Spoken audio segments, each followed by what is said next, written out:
Hello students, এডুমন্ত্রা YouTube চ্যানেলের আরও একটা ইনফরমেটিভ সেশনে তোমাদেরকে মোস্ট ওয়েলকাম। চলছিল আমাদের Indian geography one liner series. তো চলো কথা না বাড়িয়ে আজকে আমরা শুরু করি সেশন নাম্বার 5। আজকের প্রথম কি বলছে না, কন্ট্রোভার্সিয়াল কোস্টাল স্ট্রিপ, যেটা বলেছে গুজরাট কোস্টে রয়েছে এবং ইন্ডিয়া পাকিস্তানের মধ্যে এটা নিয়ে কন্ট্রোভার্সি রয়েছে, সেটার নাম কি? তো সেটার নাম হচ্ছে স্যার ক্রিক। এবার প্রথমেই বলি যে ক্রিক মানে কি না, ক্রিক বলতে আমাদের সুন্দরবনে যেরকম ধরনের অজস্র সরু সরু ওয়াটার চ্যানেল বা যাকে আমরা বাংলায় খাঁড়ি বলে থাকি, তাকেই কিন্তু এই রিজিয়ানে বলা হয় ক্রিক। গুজরাটেও আমরা জানি প্রচুর ম্যানগ্রোভ রয়েছে কোস্টাল রিজিয়ানে, এবং সেই ম্যানগ্রোভ ফরেস্টের মাঝে এরকম যে সরু সরু ওয়াটার চ্যানেল পাওয়া যায় তাকেই বলা হয়ে থাকে ক্রিক। সেরকমই একটা ক্রিক, সেটা হচ্ছে স্যার ক্রিক, যেটা ইন্ডিয়া এবং পাকিস্তানের মাঝে রান অফ কাছে বাউন্ডারি হিসেবে রয়েছে, যেটা কখনো পাকিস্তান নিজের বলে দাবি করে, কখনো ইন্ডিয়া নিজের বলে দাবি করে। তো এইখানে আরও এরকম ক্রিক কিন্তু আমরা দেখতে পাবো, যেমন ধরো কাজহার ক্রিক যেটা পাকিস্তানে রয়েছে, বা কোরি ক্রিক যেটা আমাদের ইন্ডিয়ায় রয়েছে। সেরকমই স্যার ক্রিক, এটা আমাদের ডিসপিউটেড বাউন্ডারি রান অফ কাচ রিজিয়ানে ইন্ডিয়া পাকিস্তানের মধ্যে। আরও একটা ইম্পর্টেন্ট জিনিস হলো যে স্যার ক্রিকের আরেকটা নাম রয়েছে, একে কিন্তু আমরা বান গঙ্গা বলেও কখনো কখনো ডেকে থাকি। নেক্সট চলো, বলছে যে কোন union territory, Puducherry Indian territory বলে দিয়েছে, তার যে আলাদা আলাদা টেরিটরি বা ডিস্ট্রিক্টগুলো রয়েছে সেগুলো আমরা কোন কোন স্টেটের কোস্টাল রিজিয়ানে পেয়ে থাকি। সব থেকে ইম্পর্টেন্ট এটা বলেই দিচ্ছি যে পুদুচেরির 4টে আলাদা আলাদা এরকম ডিস্ট্রিক্ট আছে, 4টে আলাদা আলাদা জায়গায় পাওয়া যায়, তাদের একটার সাথে আরেকটার কোনো বাউন্ডারি নেই, কিন্তু এই 4টেই কিন্তু কোস্টাল রিজিয়ানে রয়েছে। তাহলে কোন কোন স্টেটে রয়েছে এবং সেগুলো নাম কি কি? তাহলে তামিলনাড়ু, এখানে আমরা অরিজিনাল যে পুদুচেরি তাকে পাবো, এবং তার থেকে আরেকটু সাউথে চলে গেলে কাবেরী ডেল্টায় আমরা কারিকল বলে আরেকটা ডিস্ট্রিক্ট পাবো, সেটাও পুদুচেরির আন্ডারে। তাহলে দুটো রয়েছে তামিলনাড়ুতে। অন্ধ্রপ্রদেশে রয়েছে ইয়ানাম এবং কেরালা কোস্টে রয়েছে মাহে। এগুলো সবাই কিন্তু পুদুচেরিরই টেরিটারি। তার মধ্যে সবথেকে ইম্পর্টেন্ট ইয়ানামের কথা একটু বলি, কারণ ইয়ানামকে আমরা পাই গোদাবরী ডেল্টায়, ইস্ট গোদাবরী ডিস্ট্রিক্ট, যেখানে কাকিনাড়া বলেও একটা ইম্পর্টেন্ট জায়গা রয়েছে, সেখানে এই ইয়ানাম ডিস্ট্রিক্টটা রয়েছে। কেন ইম্পর্টেন্ট তোমাদের কোশ্চেনে জিজ্ঞেস করা হয় যে ইন্ডিয়ান স্ট্যান্ডার্ড টাইম আমরা যে 82 ডিগ্রি 30 মিনিট ইস্ট লঙ্গিটিউডকে ধরে আমরা কনসিডার করে থাকি, সেটা কোন কোন স্টেটের ওপর দিয়ে পাস করেছে। খুব কমন কোশ্চেন, উত্তরপ্রদেশ, মধ্যপ্রদেশ, ছত্তিশগড়, অন্ধ্রপ্রদেশ, উড়িষ্যা, এই 5টা স্টেটের কথা আমরা বলি। তাছাড়াও এই ইয়ানামের ওপর দিয়েও কিন্তু এই 82 ডিগ্রি 30 মিনিট এইটা পাস করছে। তাই তোমায় যদি কোশ্চেন করা হয় যে আইএসটি কোন ইউনিয়ন টেরিটরির ওপর দিয়ে পাস করছে, তাহলে সেখানে অপশানে ইয়ানাম থাকলে তো ভালো কথা, না থেকে যদি পুদুচেরি থাকে তখন পুদুচেরি কিন্তু রাইট অ্যান্সার হবে। ঠিক আছে, তো চলো এই 4টে ডিস্ট্রিক্ট অবশ্যই মনে রেখো যে কোন কোন স্টেটের কোস্টাল রিজিয়ানে রয়েছে। এখানে ছবিতেও আমি দেখিয়ে দিয়েছি, মাহেকে পাবে কেরালা কোস্টে, ইয়ানামকে অন্ধ্রপ্রদেশ, আর পুদুচেরি এবং কারিকল এই দুটো তামিলনাড়ু কোস্টে অর্থাৎ করমণ্ডল কোস্টে রয়েছে। তোমাদেরকে অনেকভাবে ঘুরিয়ে কোশ্চেন করা হয় যে মাহে কোন কোস্টে রয়েছে, আমরা বলতে পারি মালাবার কোস্টে রয়েছে, তেমনি কারিকল, পুদুচেরি এরা করমণ্ডল কোস্টে রয়েছে। চলো নেক্সট কি আছে দেখি। বলছে যে জজিলা পাস, খুব ইম্পর্টেন্ট। জজিলা পাস কাকে কাকে কানেক্ট করে, এটা হয়তো তোমরা সবাই জানো যে শ্রীনগর থেকে যখন আমরা লে যাই বাই রোড, তখন আমাদের রাস্তায় এই জজিলা পাসটা পড়ে, যেটা অ্যাক্রস জাস্কার রেঞ্জ বা অ্যাক্রস গ্রেটার হিমালয় আমরা পেয়ে থাকি। তো এই জজিলা পাস সম্বন্ধে আরও কিছু ইম্পর্টেন্ট কথা বলি। প্রথম কথা হচ্ছে শ্রীনগর লের মাঝে পাই ঠিকই, বাট কোথায় পাই এক্স্যাক্টলি? পাই হচ্ছে আমরা কার্গিলের জাস্ট আগে, কার্গিল, দ্রাস সেক্টর এবং জম্মু কাশ্মীরের দিক দিয়ে যদি আমরা দেখি তাহলে সোনমার্গ, এই দুইয়ের মাঝে আমরা এই জজিলা পাসকে পেয়ে থাকি।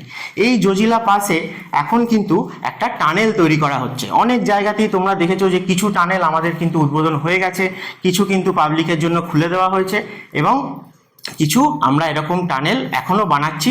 কোন রিজিয়ানে? না হিমালয়ান রিজিয়ানে। কারা বানায় এগুলো? না বর্ডার রোড অর্গানাইজেশন, BRO, আমাদের সেফটি এবং সিকিউরিটির জন্য। আমাদের যে ইন্টারন্যাশনাল বর্ডার রয়েছে, সব থেকে আনস্টেবল বর্ডার আমাদের পাকিস্তানের সাথে, চায়নার সাথে, এবং সেই রিজিয়ানে এই টাফ টেরেইনে কিন্তু এই টানেলগুলো বানানো হয়। মেন উদ্দেশ্য কি না, অল ওয়েদার আমরা অ্যামিনিটিস ট্রান্সপোর্টটা যাতে আমরা এখানে কন্টিনিউয়াস সচল রাখতে পারি। তা না হলে এগুলো এত হাই অল্টিটিউড রিজিয়ান, শীতকালে পুরোটাই কিন্তু মানে 6 মাস থেকে 8 মাস কিন্তু স্নো কভার্ড হয়ে যায়।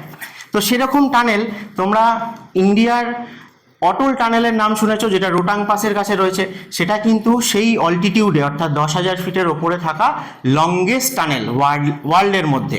তেমনি তোমরা সিংকুলা পাসের কাছে শুনেছো যে সিংকুলা টানেল তৈরি হচ্ছে, অথবা তাওয়াং ভ্যালিতে সম্প্রতি সেলা টানেল উদ্বোধন হয়েছে। ঠিক সেরকমই এই জোজিলা পাসেও কিন্তু একটা টানেল তৈরি করা হচ্ছে। এই টানেলটা কমপ্লিট হয়ে গেলে এটার লেন্থ হবে অলমোস্ট 14 কিলোমিটারের মতো, যেটা কিন্তু হয়ে যাবে তখন এশিয়ার লংগেস্ট টানেল।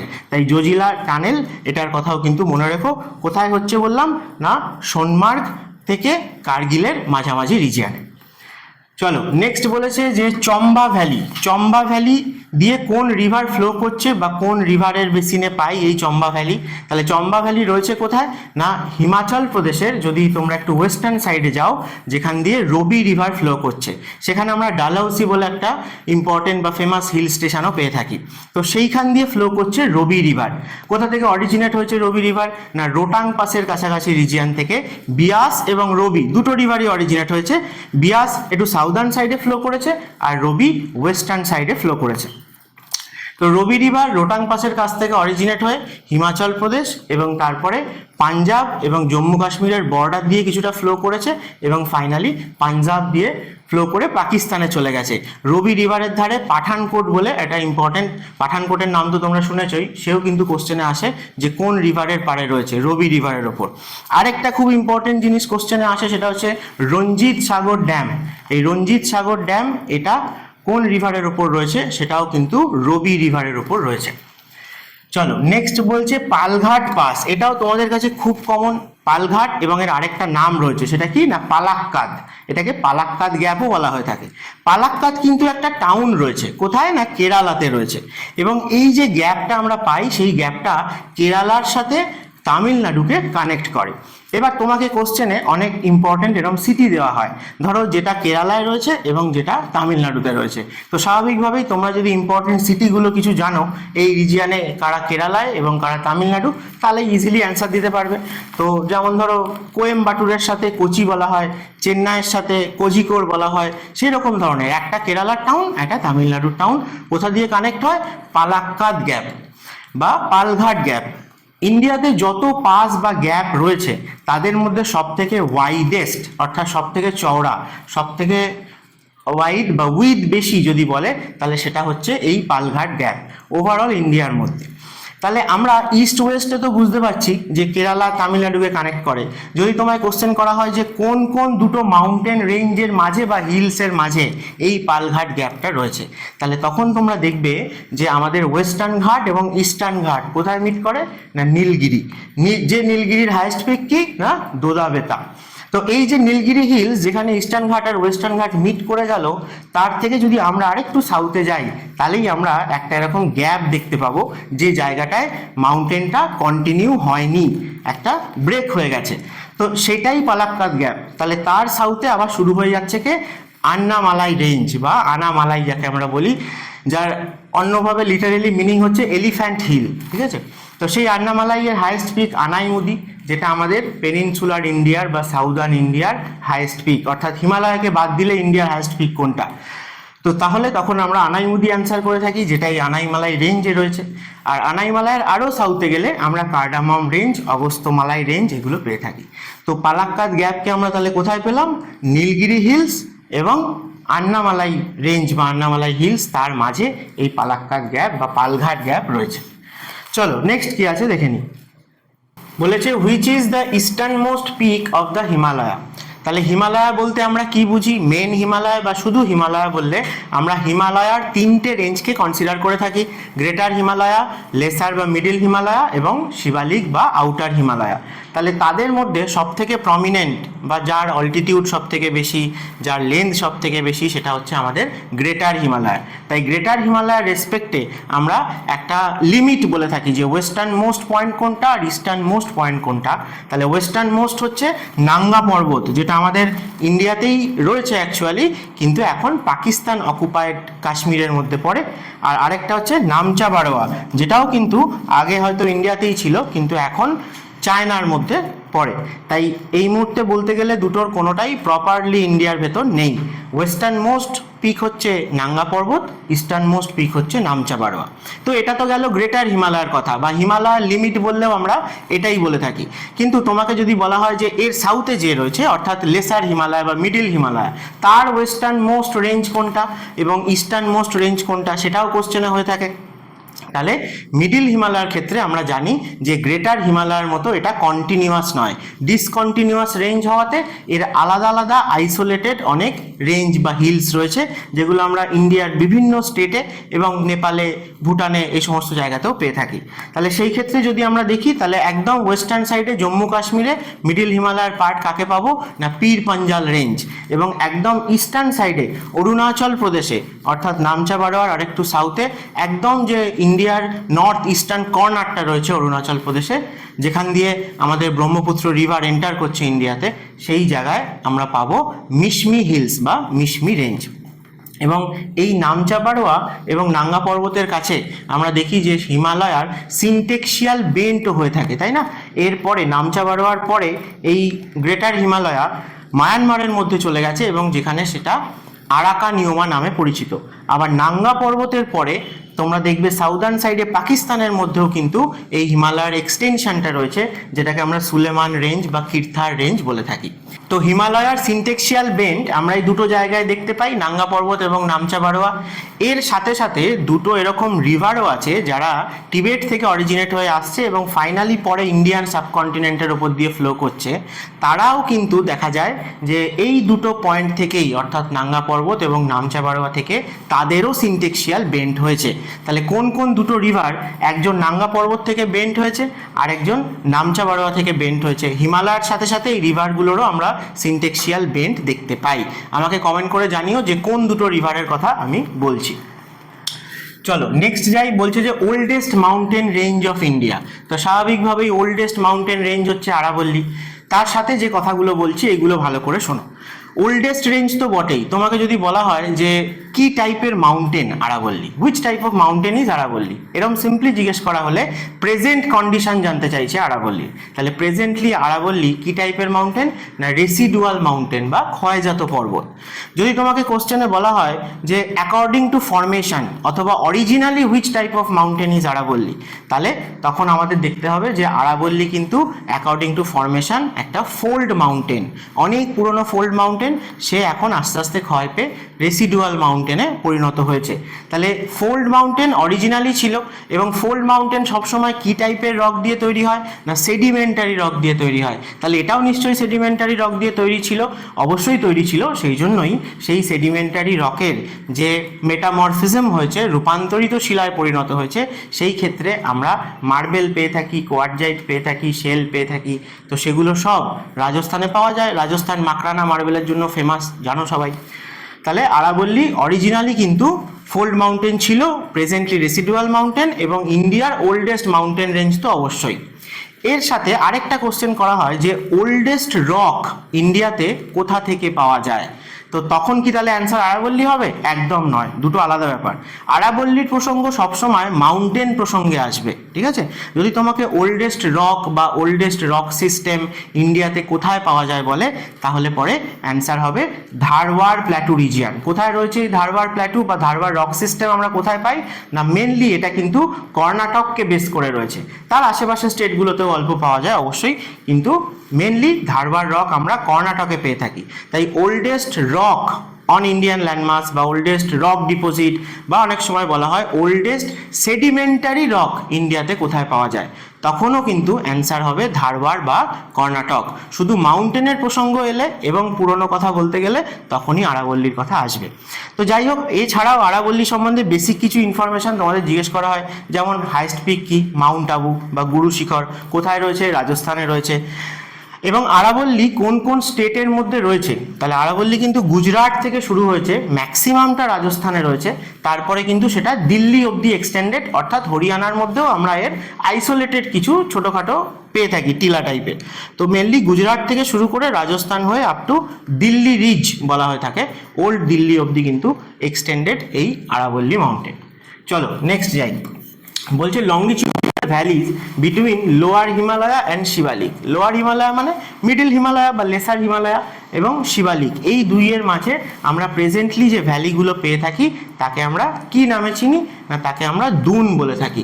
দুন জিনিসটা ঠিক কি না, এই যে হিমালয়ের তিনটে প্যারালাল রেঞ্জ তারা সবাই কি একই সাথে তৈরি হয়েছে? একদমই না, 1 by 1 তৈরি হয়েছে এবং আস্তে আস্তে এটা নর্দার্ন মোস্ট যে রেঞ্জটা সেটা সবার আগে হয়েছে, তারপর তার সাউথে হয়েছে, আবার সাউথে হয়েছে, পরবর্তীকালে আরও একটা রেঞ্জ শিবালিকের সাউথে তৈরি হতেই পারে। তাহলে ইন্ডিয়ান প্লেট পুশ করছে ইউরেশিয়ান প্লেটে, তাই জন্য তাদের মাঝের যা জিনিসপত্র সেগুলো আপলিফটেড হয়ে গিয়ে এই হিমালয় তৈরি হচ্ছে, সহজ ভাষায় বললে তাই দাঁড়ায়।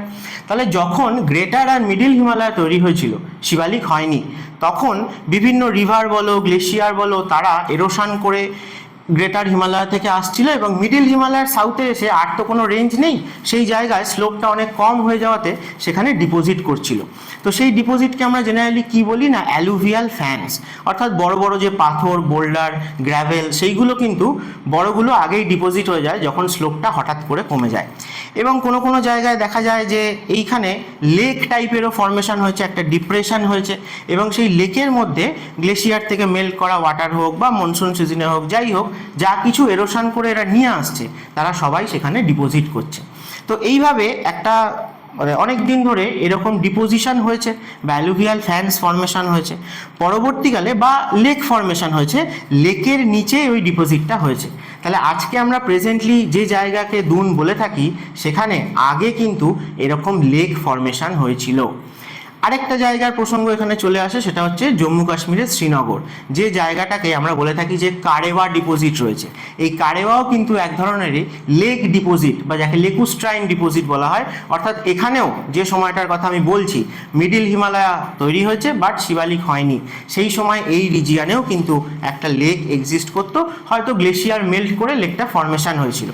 তো এই সমস্ত লেকগুলোর তলায় এই সেডিমেন্টগুলো ডিপোজিট হয়েছিল, তারপরে যখন শিবালিক ফর্মেশন হলো তখন এই জায়গাটা আবার আপলিফটেড হওয়াতে সেই ওয়াটারটা ফ্লো করে আবার শিবালিকের সাউথে চলে এলো, তাই জন্য সেই যে ডিপোজিশনগুলো সেইগুলো এক্সপোজড হলো আর কি ড্রাই ল্যান্ড হিসেবে, এবং সেই ডিপোজিশন হওয়াতে সেগুলো অনেক সময় দেখা গেছে যে অনেক ফার্টাইল ল্যান্ডও হয়েছে, যেমন আমরা এখন শ্রীনগরে কারেওয়া বলে থাকি, ঝিলাম ভ্যালিতে যেটা পাওয়া যায়, অথবা এই রিজিয়ানে সব থেকে ইম্পর্টেন্ট সিটি তৈরি হয়েছে দেরাদুন, এটাও কিন্তু একটা দুন।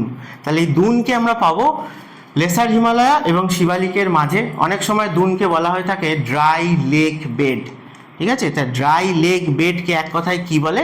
দুন। সেটাই আমি এতক্ষণ ধরে যেটা বললাম তার রেসপেক্টেই বলা হয়ে থাকে ড্রাই লেক বেড। তাহলে এই দুন আমরা কোথায় পাবো? উত্তরাখণ্ডে জেনারেলি আমরা পেয়ে থাকি, মানে সব থেকে বেশি এই ধরনের ফিচার আমরা উত্তরাখণ্ডে পাই, শ্রীনগরেও পাই যেমন কারেওয়া। আর পরবর্তীকালে যে ওয়াটারটা শিবালিকের সাউথে ফ্লো করে চলে এলো, সে তো শিবালিকের সাউথে আর কোনো মাউন্টেন রেঞ্জ নেই, তাই সেই জায়গাতেও একটা এরকম ধরনের ডিপোজিশন আমরা দেখতে পাবো, যাকে আমরা ফ্লুভিয়াল ডিপোজিশন বলে থাকি বা অ্যালুভিয়াল ফ্যানস বলে থাকি। ওয়াটারের মাধ্যমে যে ডিপোজিশন হয় তাকেই বলা হয় ফ্লুভিয়াল ডিপোজিশন। তো সেই ডিপোজিশনটা প্রেজেন্টলি আমরা এখন শিবালিকের সাউথে দেখতে পাই এবং অনেক লেক ফর্মেশন হতেও দেখতে পাই। সেই লেকগুলোকে আমরা উত্তরাখণ্ডে তাল বলে থাকি, যার বেস্ট এক্সাম্পল হচ্ছে নৈনিতাল, ভীমতাল, এই লেকগুলো, ঠিক আছে? অনেক সময় হিমালয়ের হায়ার রিচেসে যে লেকগুলো রয়েছে সেগুলোকেও তাল বলা হয়ে থাকে, বাট এই দুটো ফিচার আলাদা। যেমন তোমরা হিমাচল প্রদেশের একদম হাই অল্টিটিউডে যদি চলে যাও, সেখানে সুরাজ তাল, চন্দ্রতাল, এই যে লেকগুলো সেগুলোকেও তাল বলা হয়, বাট সেই তাল আর শিবালিকের সাউথে তৈরি হওয়া লেক সেই তাল দুটো ডিফারেন্ট। এবং এই যে অ্যালুভিয়াল ফ্যানস যাদেরকে বলছিলাম বা ফ্লুভিয়াল ডিপোজিশনটা আমরা এখন শিবালিকের সাউথে পাই, সেইটা থেকেও তোমাদেরকে কোশ্চেন করা হয় যে এটাকে আমরা কি নামে চিনি এখন? এটাকে কিন্তু আমরা বলি এখন ভাবোর রিজিয়ান, অর্থাৎ ইন্ডিয়ান প্লেন্সকে আমরা যে 4 ভাগে ভাগ করি, ভাবোর, তেরাই, ভাঙ্গার আর খাদার, তার সব থেকে প্রথম যেটা ভাবোর, যে জায়গাটায় আমরা বড় বড় পাথর বোল্ডার এই সমস্ত কিছু পেয়ে থাকি বা অ্যালুভিয়াল ফ্যানস বলা হয়, সেই ভাবোর রিজিয়ান এখন আমরা শিবালিকের সাউথে পেয়ে থাকি। পরবর্তীকালে যদি আবার কোনো রেঞ্জ আপলিফটেড হয় তাহলে এগুলোই আপলিফট হয়ে তৈরি হবে, ঠিক যেমন শিবালিকটা হয়েছিল।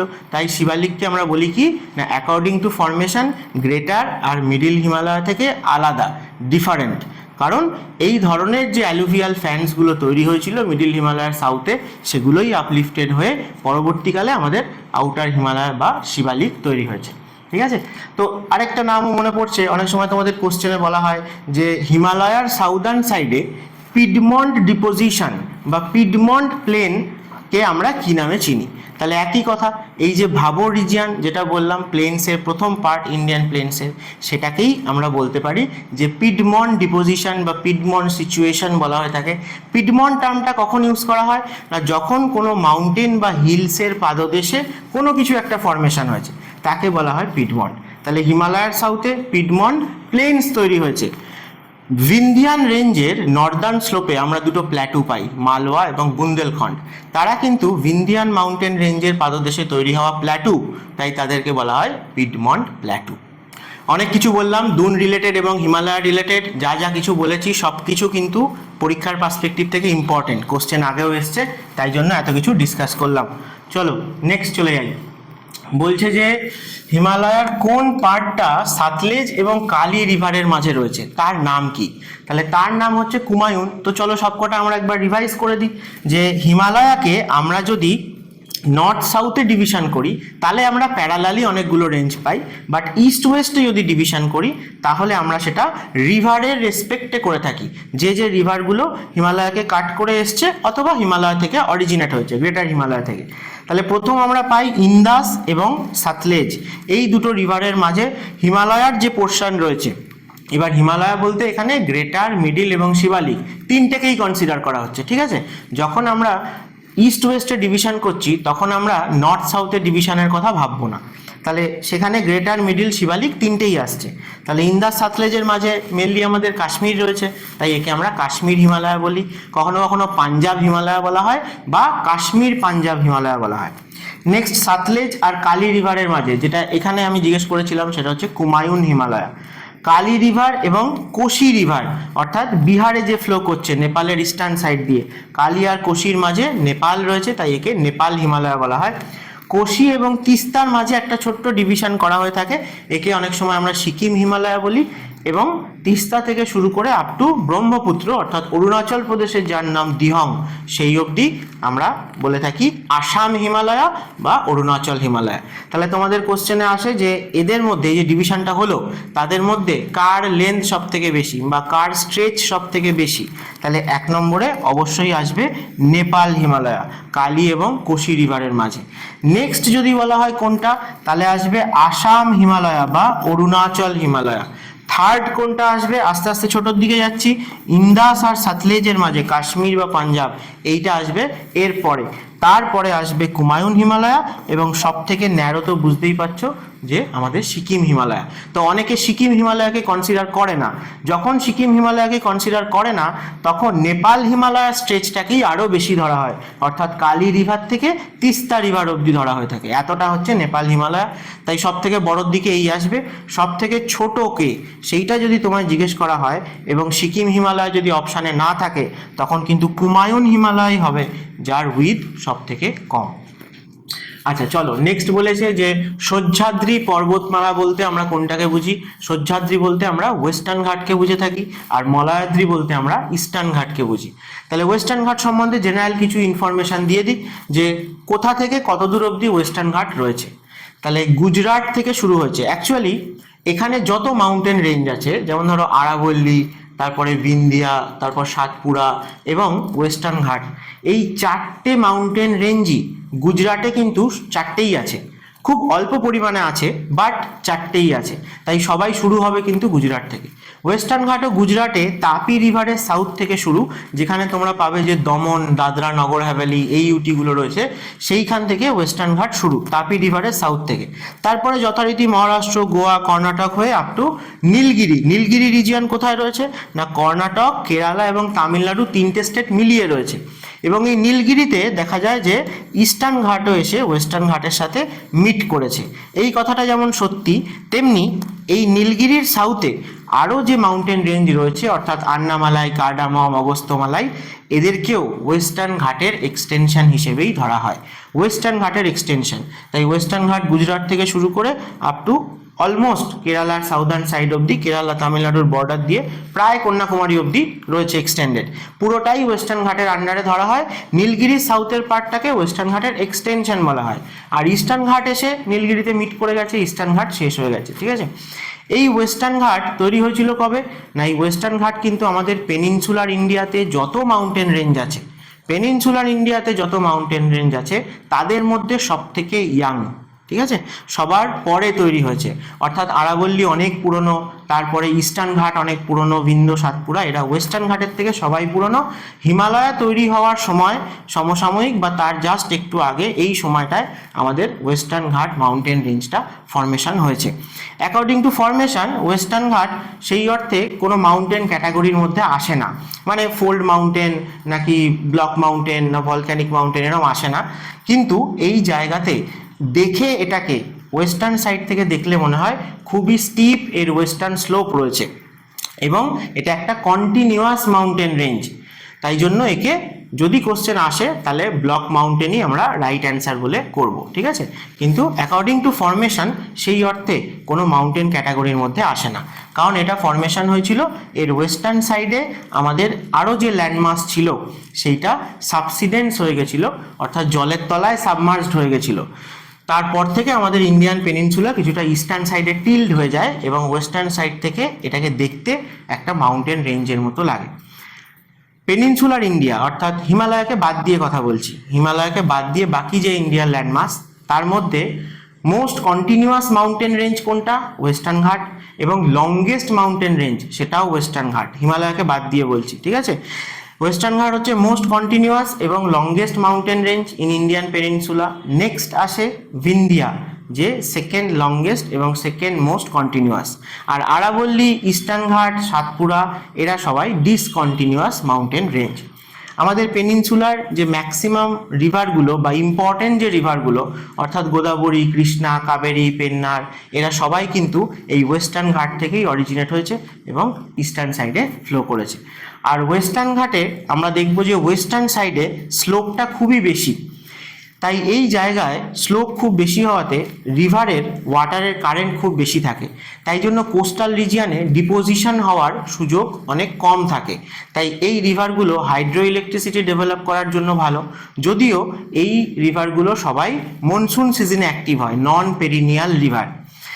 এবং ওয়েস্টার্ন ঘাটের ওয়েস্টার্ন স্লোপে আমাদের যে সাউথ ওয়েস্ট মনসুন উইন্ড সেটাও কিন্তু খুব ভালোভাবে ব্লকেজ হতে পারে, তাই প্রচুর রেনফল কিন্তু হয়ে থাকে। এবং এই রিভারগুলোর যেটা বললাম যে ডিপোজিশন যেহেতু হয় না কোস্টাল রিজিয়নে, তাই ওয়েস্টার্ন কোস্টাল প্লেনটা আমাদের খুবই ন্যারো। কোস্টাল প্লেন বলতে ঠিক পাওয়া যায় না, ওয়েস্টার্ন ঘাটই যেন সমুদ্রের মধ্যে গিয়ে শেষ হয়ে গেছে। এই ফিচারটা আমরা কোঙ্কণ কোস্টে সব থেকে ভালো দেখতে পাই, অর্থাৎ মহারাষ্ট্র, গোয়া এবং কর্ণাটকে। তো এই জায়গায় রিভারগুলোর মাউথকে আমরা কি বলে থাকি না এস্টুয়ারি বলে থাকি। আর ইস্টার্ন কোস্টে তোমরা জানো যে ডেল্টা বলা হয়, ডেল্টা সেখানেই হবে যেখানে huge amount of sediment deposition হবে রিভার মাউথে, সেটা আমরা ইস্ট কোস্টে পাই ডেল্টা। আর এই দিকে রিভারগুলো এস্টুয়ারি ফর্ম করে, যে এস্টুয়ারি ন্যাচারাল পোর্ট তৈরি হওয়ার জন্য খুব ভালো। সেই জন্য আমরা ওয়েস্ট কোস্টে দেখবো আমাদের ম্যাক্সিমাম মেজর পোর্টগুলো সব ন্যাচারাল পোর্ট। আচ্ছা, নেক্সট চলো বলছে যে এই যে মাউন্টেন রেঞ্জ, এত কন্টিনিউয়াস মাউন্টেন রেঞ্জ এরকম থাকে, তাদের মাঝে যে গ্যাপগুলো তাকে আমরা কি বলবো, তাকেই আমরা অ্যাকচুয়ালি পাস বলে থাকি। যে পাসকে সাউথ ইন্ডিয়াতে গ্যাপ বলা হয়, যেমন পালঘাট গ্যাপ, ঠিক আছে। তো আমাদের হিমালয়ান রিজিয়নেও যে পাসগুলো রয়েছে তো তাকেও আমরা দেখবে টিবেটিয়ান ল্যাঙ্গুয়েজে লা বলে থাকি, তাই না। এই যে জোজিলা, তারপরে সিংকুলা, ঠিক আছে, খারদুংলা, উমলিংলা। তো এই যে পাসগুলো, এই পাসগুলো আমরা এই হাই অল্টিটিউডে এই মাউন্টেনের মাঝে যে পেয়ে থাকি সেটা কম্পারেটিভলি একটা গ্যাপ আর কি, যে মাউন্টেন রেঞ্জটাকে ক্রস করার জন্য, বা কখনো কখনো দুটো মাউন্টেন রেঞ্জের মাঝে।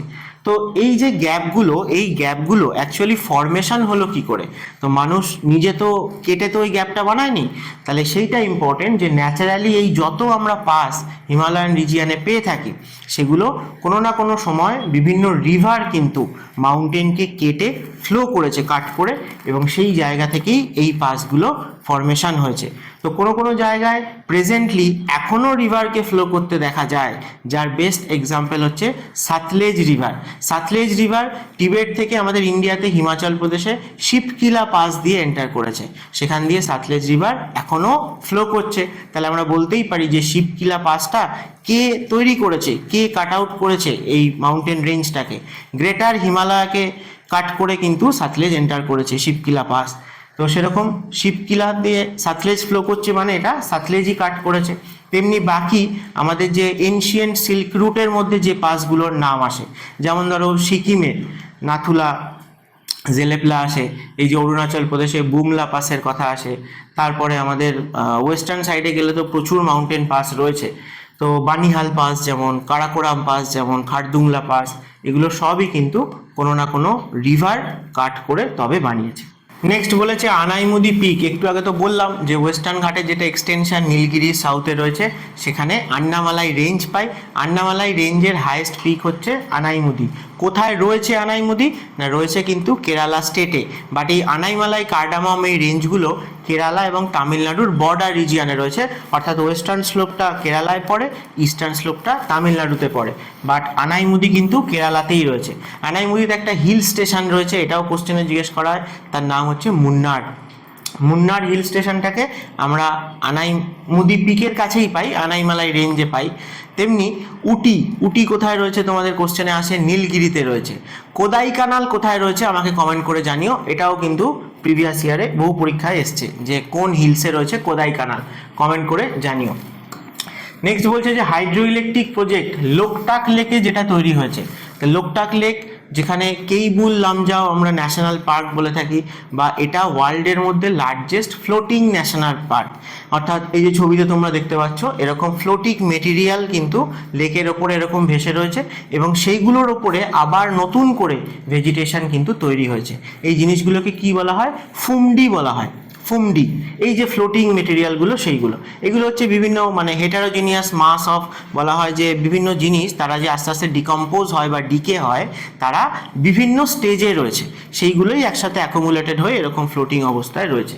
তো এই যে কেইবুল লামজাও ন্যাশনাল পার্ক, ওয়ার্ল্ডের লার্জেস্ট ফ্লোটিং ন্যাশনাল পার্ক, সেটা লোকটাক লেককে ঘিরে তৈরি হয়েছে। লোকটাক লেক মণিপুরে তো রয়েছেই, বাট কোন ডিস্ট্রিক্টে রয়েছে মাঝে মধ্যে এরকম কোশ্চেনও তোমাদের জিজ্ঞেস করা হয় যে বিষ্ণুপুর ডিস্ট্রিক্টে রয়েছে কিন্তু লোকটাক লেক মণিপুরের। আর যে হাইড্রো ইলেকট্রিক প্রজেক্টটা তৈরি হয়েছে তার নাম হয়েছে Ithai hydro electric project. Ithai hydro electric project Loktak লেকে রয়েছে, এবং লোকটাক লেক অবশ্যই একটা ফ্রেশ ওয়াটার লেক। আমাদের নর্থ ইস্ট ইন্ডিয়াতে লার্জেস্ট ফ্রেশ ওয়াটার লেক হচ্ছে লোকটাক লেক, এটাও মনে রাখো। নেক্সট আরেকটা লেকের কথা বলেছি, লোনার লেক। লোনার লেক কোথায় রয়েছে? মহারাষ্ট্রে রয়েছে, একটু মহারাষ্ট্রের ইস্টার্ন সাইডে রয়েছে, নাগপুরের কাছাকাছি। তো লোনার লেক কি টাইপের লেক, যেটা কোশ্চেনে জিজ্ঞেস করা হয়, একে বলা হয় যে ক্র্যাটার লেক। এবং কিভাবে তৈরি হয়েছিল এই লোনার লেক? মনে করা হয় যে কোনো সময় বড় কোনো একটা উল্কা বা মেটিওর এসে কিন্তু এখানে ল্যান্ডের ওপরে পড়েছিল, তার যে প্রচণ্ড হিট এবং তার যে মানে ভেলোসিটি ছিল, সেই ইন্টেন্সিটিতে এই জায়গায় একটা বিরাট বড় ডিপ্রেশন তৈরি হয়েছে। এবং সেটা শেপটা দেখলে তোমরা বুঝবে যে এক্স্যাক্টলি মানে অলমোস্ট এরকম সার্কুলার গোল টাইপের হয়েছে। তো সেই জন্য এই লেকটাতে আমরা প্রচুর বেশি মিনারেল কন্টেন্ট বা মানে এক্সেস মিনারেল কন্টেন্ট কিন্তু এখানে পেয়ে থাকি।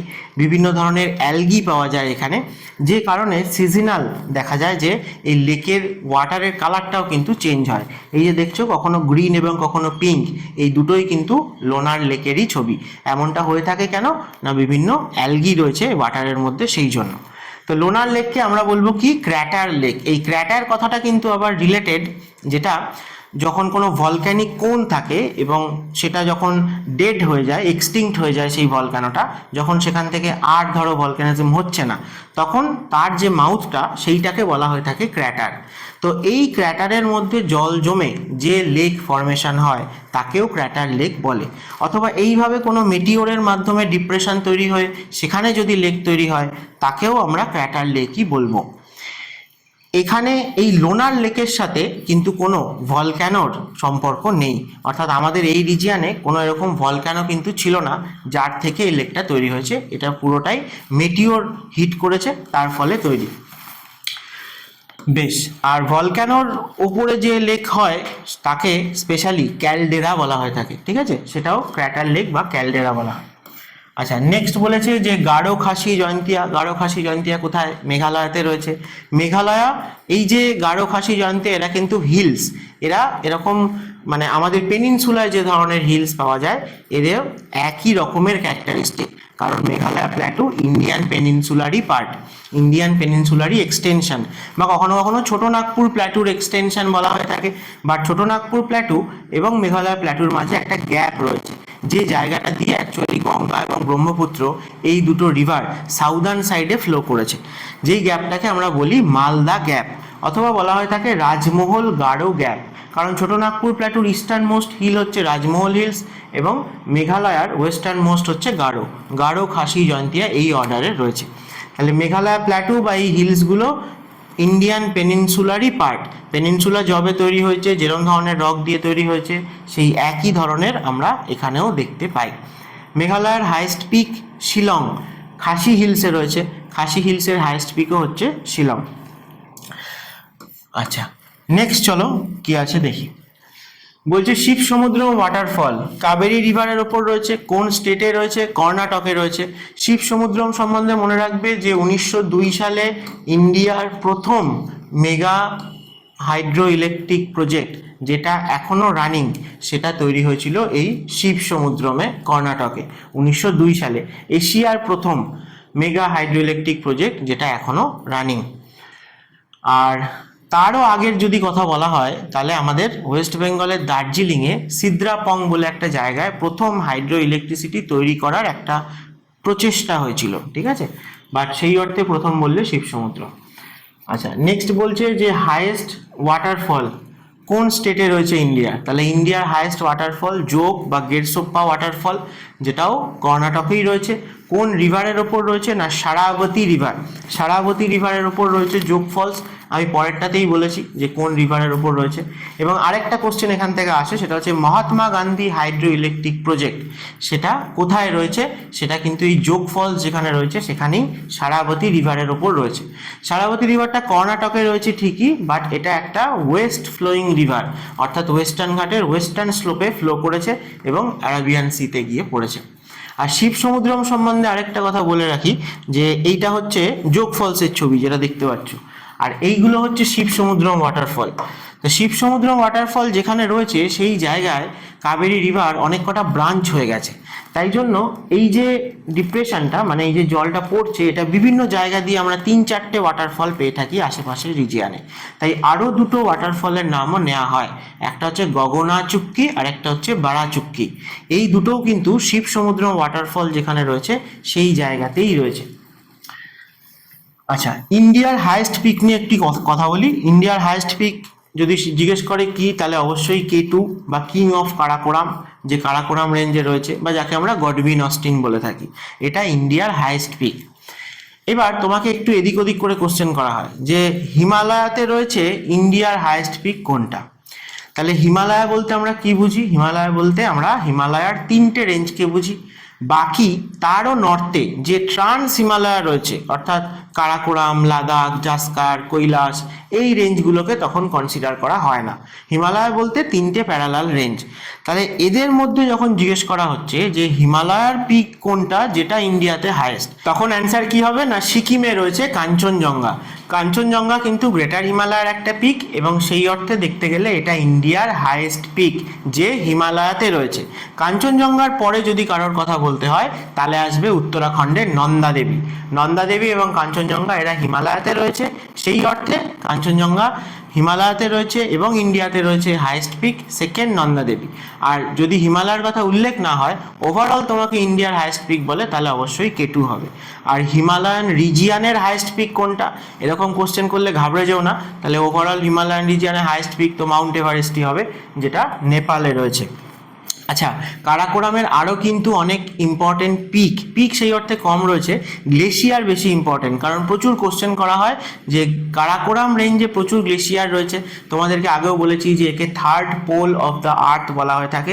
দুটো পোলার রিজিয়ান বাদে ওয়ার্ল্ডের সবথেকে বেশি গ্লেশিয়ার এই কারাকোরাম রেঞ্জে পাওয়া যায়, যেমন বিয়াফো, হিসপার, বালতোরো, সালতোরো, সিয়াচেন, ফেডচেঙ্কো, পাসু, রেমো, এরকম প্রচুর গ্লেশিয়ার আছে যেগুলোর নাম একটু দেখে যেও, কোশ্চেন আসে প্রতিবার। আর পিক K2 ছাড়াও গাছের ব্রুম, মাসের ব্রুম, ব্রড পিক এরকম কিছু পিক রয়েছে যেগুলো কিন্তু কারাকোরাম রেঞ্জের ইম্পর্টেন্ট পিক। চলো নেক্সট আমরা যাই। বলছে যে সয়েল এরোশন আমরা মাউন্টেন স্লোপে কিভাবে কন্ট্রোল করতে পারি। তাহলে সব থেকে বেস্ট উপায় আমরা যদি টেরাস ফার্মিং করে থাকি, অর্থাৎ ধাপ চাষ যাকে বলা হয়ে থাকে, এইভাবে টেরাস বানিয়ে সেখানে ফার্মিং করলে যখন এখান দিয়ে ওয়াটার ফ্লো করে তখন সেটা ফ্রিলি হাই স্পিডে ফ্লো করতে পারে না, অর্থাৎ এরকম সিঁড়ির মতো স্টেপ বাই স্টেপ সে ফ্লো করতে থাকে, তাই কিছুটা স্লো হয়ে যায়, তাই জন্য এরোশনের পরিমাণটা কম হয়। কিন্তু তাও আমরা দেখব যে এর যে একদম এজেসগুলো রয়েছে সেই জায়গাতে তাহলে বেশি এরোশন হবে যেখান দিয়ে জলটা পড়ছে। তাহলে সেই জন্য আমরা সেই জায়গায় এরকম ছোট ছোট বাঁধ টাইপের তৈরি করতে পারি যাকে বলা হয় কন্ট্যুর বান্ডিং, যেটা এখানে দেখতে পাচ্ছ যে এভাবে পাথর দিয়ে দিয়ে গার্ড করা হয়েছে যেদিকে ওয়াটার ফ্লো করছে তার অপোজিট ডিরেকশানে, যাতে এই এজেসগুলোতে এরোশন না হয়। তাছাড়া একটা বলা হয়ে থাকে যে বেসিন লিস্টিং, সেটা কি না, জমির মধ্যে আমি যদি এরকম ছোট ছোট গর্ত করে দিই তাহলে যখন ওয়াটার ফ্লো করছে আগে সেই গর্তগুলো ভর্তি হবে, তারপর ওয়াটারটা ফ্লো করবে, এতেও কিন্তু দেখা যায় যে স্পিডটা অনেকটা কমে যায়। তো এই সমস্ত কিছু করে আমরা মাউন্টেন স্লোপি রিজিয়ানে সয়েল এরোশনকে কিছুটা হলেও কমাতে পারি। আচ্ছা, নেক্সট বলেছে যে best soil for cotton production. তাহলে ইন্ডিয়াতে কটন প্রোডাকশন পুরোটাই ওয়েস্টার্ন ইন্ডিয়াতে কনসেন্ট্রেটেড। কেন? তার কারণ ব্ল্যাক সয়েল পাওয়া যায় এবং ব্ল্যাক সয়েলে কটন সব থেকে ভালো হয়ে থাকে। তো যেহেতু এই ব্ল্যাক সয়েলে মানে কটন ভালো হয় এবং ইন্ডিয়াতে কটন কাল্টিভেশনটা দেখবে যে ওয়েস্টার্ন ইন্ডিয়াতেই কনসেন্ট্রেটেড, তাহলে ব্ল্যাক সয়েল সব থেকে বেশি কোথায় পাওয়া যায়? মহারাষ্ট্র এবং গুজরাট। তাহলে এই দুটোই আমাদের লার্জেস্ট কটন প্রডিউসিং স্টেট। তাছাড়াও আশপাশের কর্ণাটক বলো, তেলেঙ্গানা বলো, গোয়া রয়েছে এবং মধ্যপ্রদেশের ওয়েস্টার্ন সাইডে কিছুটা, এই সমস্ত জায়গাতেও ছড়িয়ে ছিটিয়ে অল্প বিস্তর ব্ল্যাক সয়েল পাওয়া যায়। তাহলে ব্ল্যাক সয়েলের মধ্যে মিনারেল কন্টেন্ট অনেক বেশি থাকে, তার কারণ ব্ল্যাক সয়েল তৈরি হয়েছে কি থেকে না, আমাদের ডেকান ট্র্যাপ ফর্মেশন হয়েছে লাভা ডিপোজিট থেকে।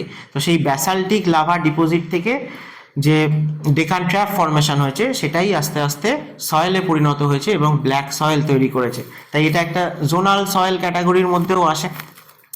এবং এই ব্ল্যাক সয়েলের মিনারেল কন্টেন্ট ভালো, তার ওয়াটার হোল্ডিং ক্যাপাসিটি ভালো, ওয়াটার রিটেইনিং ক্যাপাসিটি ভালো, তাই জন্য অল্প জল দিলে পরে অনেক দিন ধরেও সেই ওয়াটারটা হোল্ড করতে পারে, মাটি ভিজে থাকে। তো সেই জন্য আস্তে আস্তে আমরা দেখব যে সুগার কেন কাল্টিভেশনও কিন্তু নর্থ ইন্ডিয়া থেকে আস্তে আস্তে সাউথ ইন্ডিয়ার দিকে শিফট হয়ে যাচ্ছে। তো এই ব্ল্যাক সয়েলে কটনই সব থেকে ভালো হয় বলে একে আমরা অনেক সময় কটন সয়েলও বলে থাকি। কটন সয়েল বলতেও ব্ল্যাক সয়েলকেই বোঝায়। এছাড়া ব্ল্যাক সয়েলের আরও অনেক নাম রয়েছে, যেমন রেগুর সয়েল বলা হয়, চার্নোজেম সয়েল বলা হয় এবং সেলফ প্লাউইং সয়েল হিসেবেও কিন্তু ব্ল্যাক সয়েলের নাম আসে। আচ্ছা, নেক্সট বলেছে যে স্যালাইন এবং অ্যালকালাইন সয়েল আমরা যে ইন্ডিয়াতে পাই তার বিভিন্ন জায়গায় বিভিন্ন নাম রয়েছে, এগুলো সবই লোকাল নেম। আগের কোনো একটা ভিডিওতে আমি তোমাদের বলছিলাম যে ইন্ডিয়ার বিভিন্ন জায়গায় স্যালাইন সয়েল পাওয়া গেলেও তারা একই কারণের জন্য স্যালাইন হয়নি। কোস্টাল রিজিয়ানে মানে কোনো একটা কারণের জন্য হয়েছে, ল্যান্ডের ইন্টিরিয়ারে কোনো কারণের জন্য হয়েছে, কোনো জায়গায় খুব বেশি ওয়াটার ইউজ হলে পরে জল যদি মাটির উপর দাঁড়িয়ে থাকে তাহলেও সেই জায়গায় স্যালিনিটি বেড়ে যায় সয়েলের। আবার এক্সট্রিম এরিড রিজিয়ান ড্রাই কন্ডিশনেও কিন্তু সয়েলের স্যালিনিটি বেড়ে যায়। তো সেই ক্ষেত্রে এই যে রে, উষার, কাল্লার, কারি এগুলো সবই বিভিন্ন জায়গায় স্যালাইন সয়েলের লোকাল নাম। রে, উষার এগুলো আমরা ইউপির দিকে বেশি ইউজ করতে দেখতে পাবো। কাল্লার আমরা পাঞ্জাবে পেয়ে থাকি স্যালাইন সয়েল, এবং কারি এটা আমরা কোস্টাল রিজিয়ানে পেয়ে থাকি, মালাবার কোস্টে বা কেরালাতে।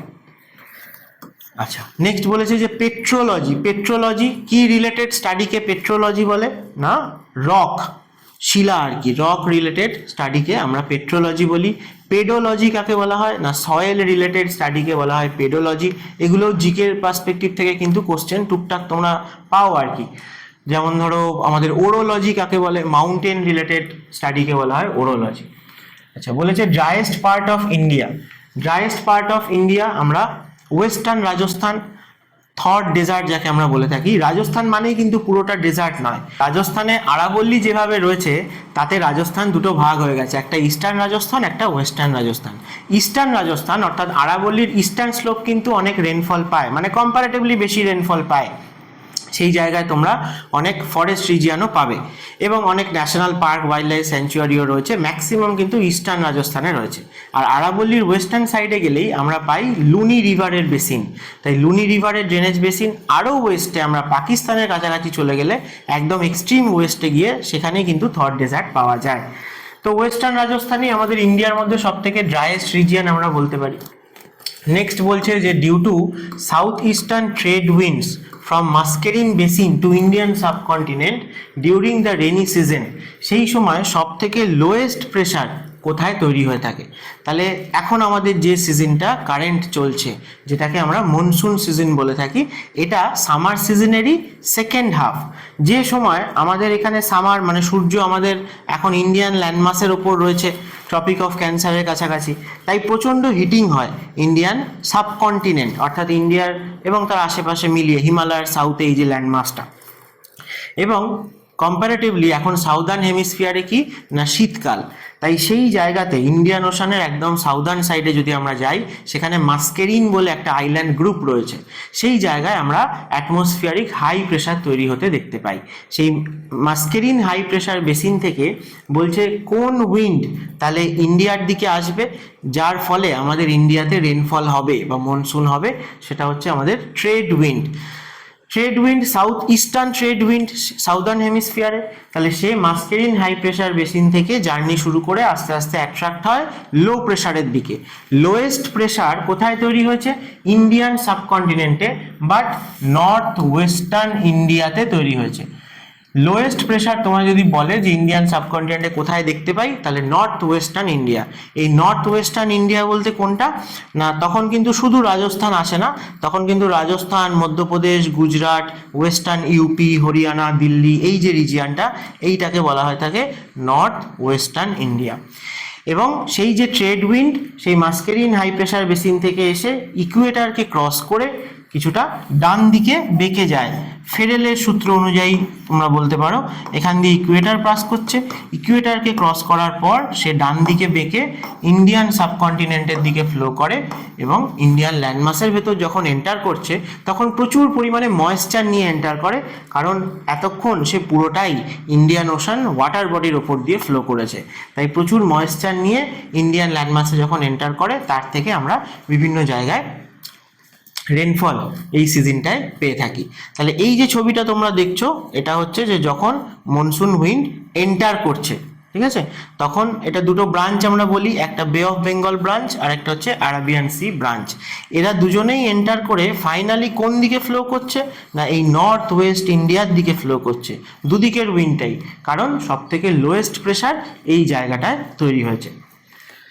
আচ্ছা, নেক্সট কি বলেছে না তামিলনাড়ু এই সময়টায় রেনফল পায় না। তামিলনাড়ু কখন রেনফল পায় না, বলা হচ্ছে যে নর্থ ইস্টার্ন মনসুন, বা যাকে অ্যাকচুয়ালি ভালো কথায় আমরা বলি রিট্রিটিং মনসুন, অর্থাৎ একবার সাউথ ওয়েস্ট মনসুন এইভাবে এন্টার করে নর্থ ওয়েস্ট ইন্ডিয়া অবধি পৌঁছলো, জুন, জুলাই, অগাস্ট, সেপ্টেম্বর বৃষ্টি হলো, তারপরে দেখা যায় যে সূর্য আস্তে আস্তে যখন নর্দার্ন হেমিস্ফিয়ার থেকে আবার সাউদার্ন হেমিস্ফিয়ারে শিফট করে গেছে, তখন কি হয়েছে না এখানে যে লো প্রেশারটা তৈরি হয়েছিল সেটাও উইক হয়ে গেছে এবং এখানে আস্তে আস্তে হাই প্রেশার ডেভেলপ করছে, কারণ আস্তে আস্তে ইন্ডিয়ান সাবকন্টিনেন্টে আবার উইন্টার সিজন আসছে, শীতকাল পড়ছে। তাই উইন্টার ঠিক যে পথে ঢুকেছিল সাউথ ওয়েস্ট মনসুন উইন্ড, সেই একই পাথ দিয়ে অপোজিট ডিরেকশানে আবার বেরিয়ে চলে যায়। তো তখন দেখা যায় যে এখানে তো ওয়াটার বডি নেই, তখন সে ইন্ডিয়ান ল্যান্ডমাসের উপর দিয়ে ফ্লো করে যাচ্ছে, তাই জন্য সে ময়েশ্চারও তেমন কোনো জায়গা থেকে পায় না এবং তার খুব একটা এফেক্ট আমরা ইন্ডিয়ান ল্যান্ডমাসে দেখতে পাই না। কিন্তু যে উইন্ডটা ইস্টার্ন ইন্ডিয়ার ওপর দিয়ে ফ্লো করে আসছে, সে কিন্তু বে অফ বেঙ্গলের ওপর দিয়ে কিছুটা ফ্লো করার স্কোপ পায় এবং বে অফ বেঙ্গল থেকে সে যতটুকু ময়েশ্চার সংগ্রহ করে সেটা নিয়ে সে করমণ্ডল কোস্ট দিয়ে আবার এন্টার করে ইন্ডিয়ান ল্যান্ডমাসে, অর্থাৎ তামিলনাড়ু কোস্ট দিয়ে বা কৃষ্ণা রিভারের যেটা মাউথ তার সাউদার্ন সাইডে আমাদের যতটা কোস্টাল রিজিয়ান পড়ে, কিছুটা অন্ধ্রপ্রদেশ এবং তামিলনাড়ু, সেই জায়গা দিয়ে যখন এন্টার করে তখন সে বে অফ বেঙ্গল থেকে আবার কিছুটা ময়েশ্চার নিয়েছে বলে এই করমণ্ডল কোস্টে রেনফল ঘটায় বা ইস্টার্ন ঘাটের ইস্টার্ন স্লোপে রেনফল ঘটায়। তাই তামিলনাড়ু কিন্তু রেনফল পায় সেই সময়টায়, অর্থাৎ আর্লি উইন্টার রিট্রিটিংয়ের সময়। অর্থাৎ অক্টোবর, নভেম্বর, ডিসেম্বর এই সময়টায় আমরা এই করমণ্ডল কোস্টে রেনফল দেখতে পাবো। একে নর্থ ইস্ট মনসুন উইন্ড কেন বলে? তার কারণ যে করমণ্ডল কোস্টের রেসপেক্টে এই উইন্ডটা গঙ্গা ডেল্টার দিক থেকে আসছে, মানে গঙ্গা ডেল্টার পর থেকে এই ময়েশ্চার ক্যারি করা শুরু করে এবং দিয়ে যা ময়েশ্চার নিল সেই নিয়ে করমণ্ডল কোস্টে এন্টার করে। তাই করমণ্ডল কোস্টের রেসপেক্টে উইন্ডটা যেদিক থেকে আসছে গঙ্গা ডেল্টা নর্থ ইস্টে বলে এটাকে অনেক সময় নর্থ ইস্ট মনসুন বলা হয়ে থাকে। ঠিক আছে। আর যখন তোমরা মনসুনের টাইমে দেখবে তখন দেখবে যে যখন সাউথ ওয়েস্ট মনসুন এন্টার করছিল তখন করমণ্ডল কোস্ট দিয়ে কিন্তু এন্টার করছিল না, কারণ এই বে অফ বেঙ্গল ব্রাঞ্চের যে ডিরেকশন সেটা করমণ্ডল কোস্টের সাথে প্যারালাল। তাই এই সময় যখন monsoon season south West monsoon থেকে কিন্তু তামিলনাড়ু বা করমণ্ডল কোস্ট খুব কম রেনফল পায়। সেটাই এর পরেরটাই আমি বলেছিলাম যে সাউথ ওয়েস্ট মনসুন যে টাইম পিরিয়ডটা সেই সময়টায় তামিলনাড়ু রেনফল কম পায়। কেন? তাহলে এক কথায় বলতে গেলে আমরা বলতে পারি যে এটা রেন শ্যাডো রিজিয়ানে রয়েছে, বাট এই রেন শ্যাডো রিজিয়ানটা কোনো মাউন্টেনে মানে ওয়েস্টার্ন ঘাটের ওয়েস্টার্ন স্লোপে প্রচুর রেনফল হয়, ইস্টার্ন স্লোপে কম্পারেটিভলি কম হয়, তাই রেন শ্যাডো রিজিয়ান। সেই কনসেপ্টটা কিন্তু এখানে ঠিক নয়। এখানে হচ্ছে যে উইন্ডের যে ডিরেকশনটা সেটা তামিলনাড়ু কোস্টের সাথে বা করমণ্ডল কোস্টের সাথে প্যারালাল, তাই সেখান থেকে উইন্ড এন্টারই করতে পারে না, তাই জন্য সেখানে একটা শ্যাডো রিজিয়ান তৈরি হয়েছে যেটা এই মনসুন সিজনে রেনফল কম পায়। নেক্সট বলেছে যে wettest inhabited place in the world. সব থেকে বেশি রেনফল যা হয় সে তো ঠিক আছে, এরকম অনেক জায়গা রয়েছে কিন্তু সেখানে মানুষজন বসবাসও করে। তো সেই রকম জায়গা কিন্তু আমাদের ইন্ডিয়াতে রয়েছে মৌসিনরাম। তো মৌসিনরাম চেরাপুঞ্জি আগে ছিল, এখন মৌসিনরাম বলা হয়। মেঘালয়তে রয়েছে, সবাই জানো, ইস্ট খাসি হিলসে রয়েছে, এটা মনে রাখো। ঠিক আছে, মৌসিনরাম ইস্ট খাসি হিলসের মধ্যে পড়ে। এটাই আমাদের সব থেকে ওয়েটেস্ট প্লেস। কেন এত বেশি বৃষ্টি হয় মেঘালয়তে? তাহলে মেঘালয়তে গারো, খাসি, জয়ন্তিয়া এই যে হিলসগুলো, এই হিলসগুলোর শেপটা অনেকটা উল্টানো বাটির মতো, তাই তাদের মাঝে যে গ্যাপগুলো সেই জায়গায় একটা ফানেল টাইপের গ্যাপ তৈরি হয়, বা হিলগুলোকেও অনেকে ফানেল শেপড হিল বলে। তাই এর মধ্যিখান দিয়ে যখন আমাদের এই ময়েশ্চার শুদ্ধ মনসুন উইন্ড ফ্লো করে তখন হাই স্পিডে ফ্লো করে এবং একটা ফানেলিং এফেক্ট দেখতে পাওয়া যায়। সেই কারণের জন্য যত ময়েশ্চার থাকে সবটাই এই হিলসগুলোতে কিন্তু রেনফল হয়ে যায়, তাই এত বেশি রেনফল পেয়ে থাকে মেঘালয়। তাহলে অবশ্যই খাসি হিলসের যেটা উইন্ডওয়ার্ড সাইড সাউদার্ন স্লোপে রয়েছে মৌসিনরাম বা চেরাপুঞ্জি, খাসি হিলসের যদি আমরা নর্দার্ন স্লোপে যাই সেটা কম্পারেটিভলি কম রেনফল যুক্ত জায়গা, তাই বলা হয় যে চেরাপুঞ্জির রেন শ্যাডো রিজিয়ানে বা খাসি হিলসের রেন শ্যাডো রিজিয়ানে কে রয়েছে না মেঘালয়ের ক্যাপিটাল শিলং রয়েছে, তাই কম্পারেটিভলি শিলংয়ে কম রেনফল হয়ে থাকে। আচ্ছা, eastern most part of lesser Himalaya. আমি আজকের ভিডিওতে একটু আগে বলেছি যে লেসার হিমালয়ের ক্ষেত্রে ওয়েস্টার্ন মোস্ট হচ্ছে পীর পাঞ্জাল, জম্মু কাশ্মীরে পাই, আর ইস্টার্ন মোস্ট হচ্ছে মিশমি হিলস, যেটা অরুণাচল প্রদেশের একদম ইস্টে পাই, ইন্ডিয়া নর্থ ইস্ট কর্নারে। অরুণাচল প্রদেশের লেসার হিমালয়ের 4টে পার্ট আছে, দাফলা, মিরি, আবোর, মিশমি, ওয়েস্ট থেকে ইস্টে। ঠিক আছে, 4টেই মনে রেখো। আচ্ছা, নেক্সট সিংকুলা পাস, এটার কথাও একটু আগে নিচ্ছিলাম। সিংকুলা পাস আমাদের লাদাখে মানে লে অবধি এন্টার করার এই জায়গাটা তো আমাদের আপ টু সিয়াচেন গ্লেসিয়ার অবধি মানে স্ট্র্যাটেজিক্যালি খুবই ইম্পর্টেন্ট। তো সেই জন্য এইখানে যাওয়ার আমাদের যে যত কমিউনিকেশন রয়েছে সেগুলোকে আমরা তাড়াতাড়ি ডেভেলপ করার চেষ্টা করছি। অরুণাচল প্রদেশেও তাই তাড়াতাড়ি ডেভেলপ করার চেষ্টা করছি, কারণ তা না হলে চায়না আস্তে আস্তে আমাদের দিকে এগিয়ে আসছে।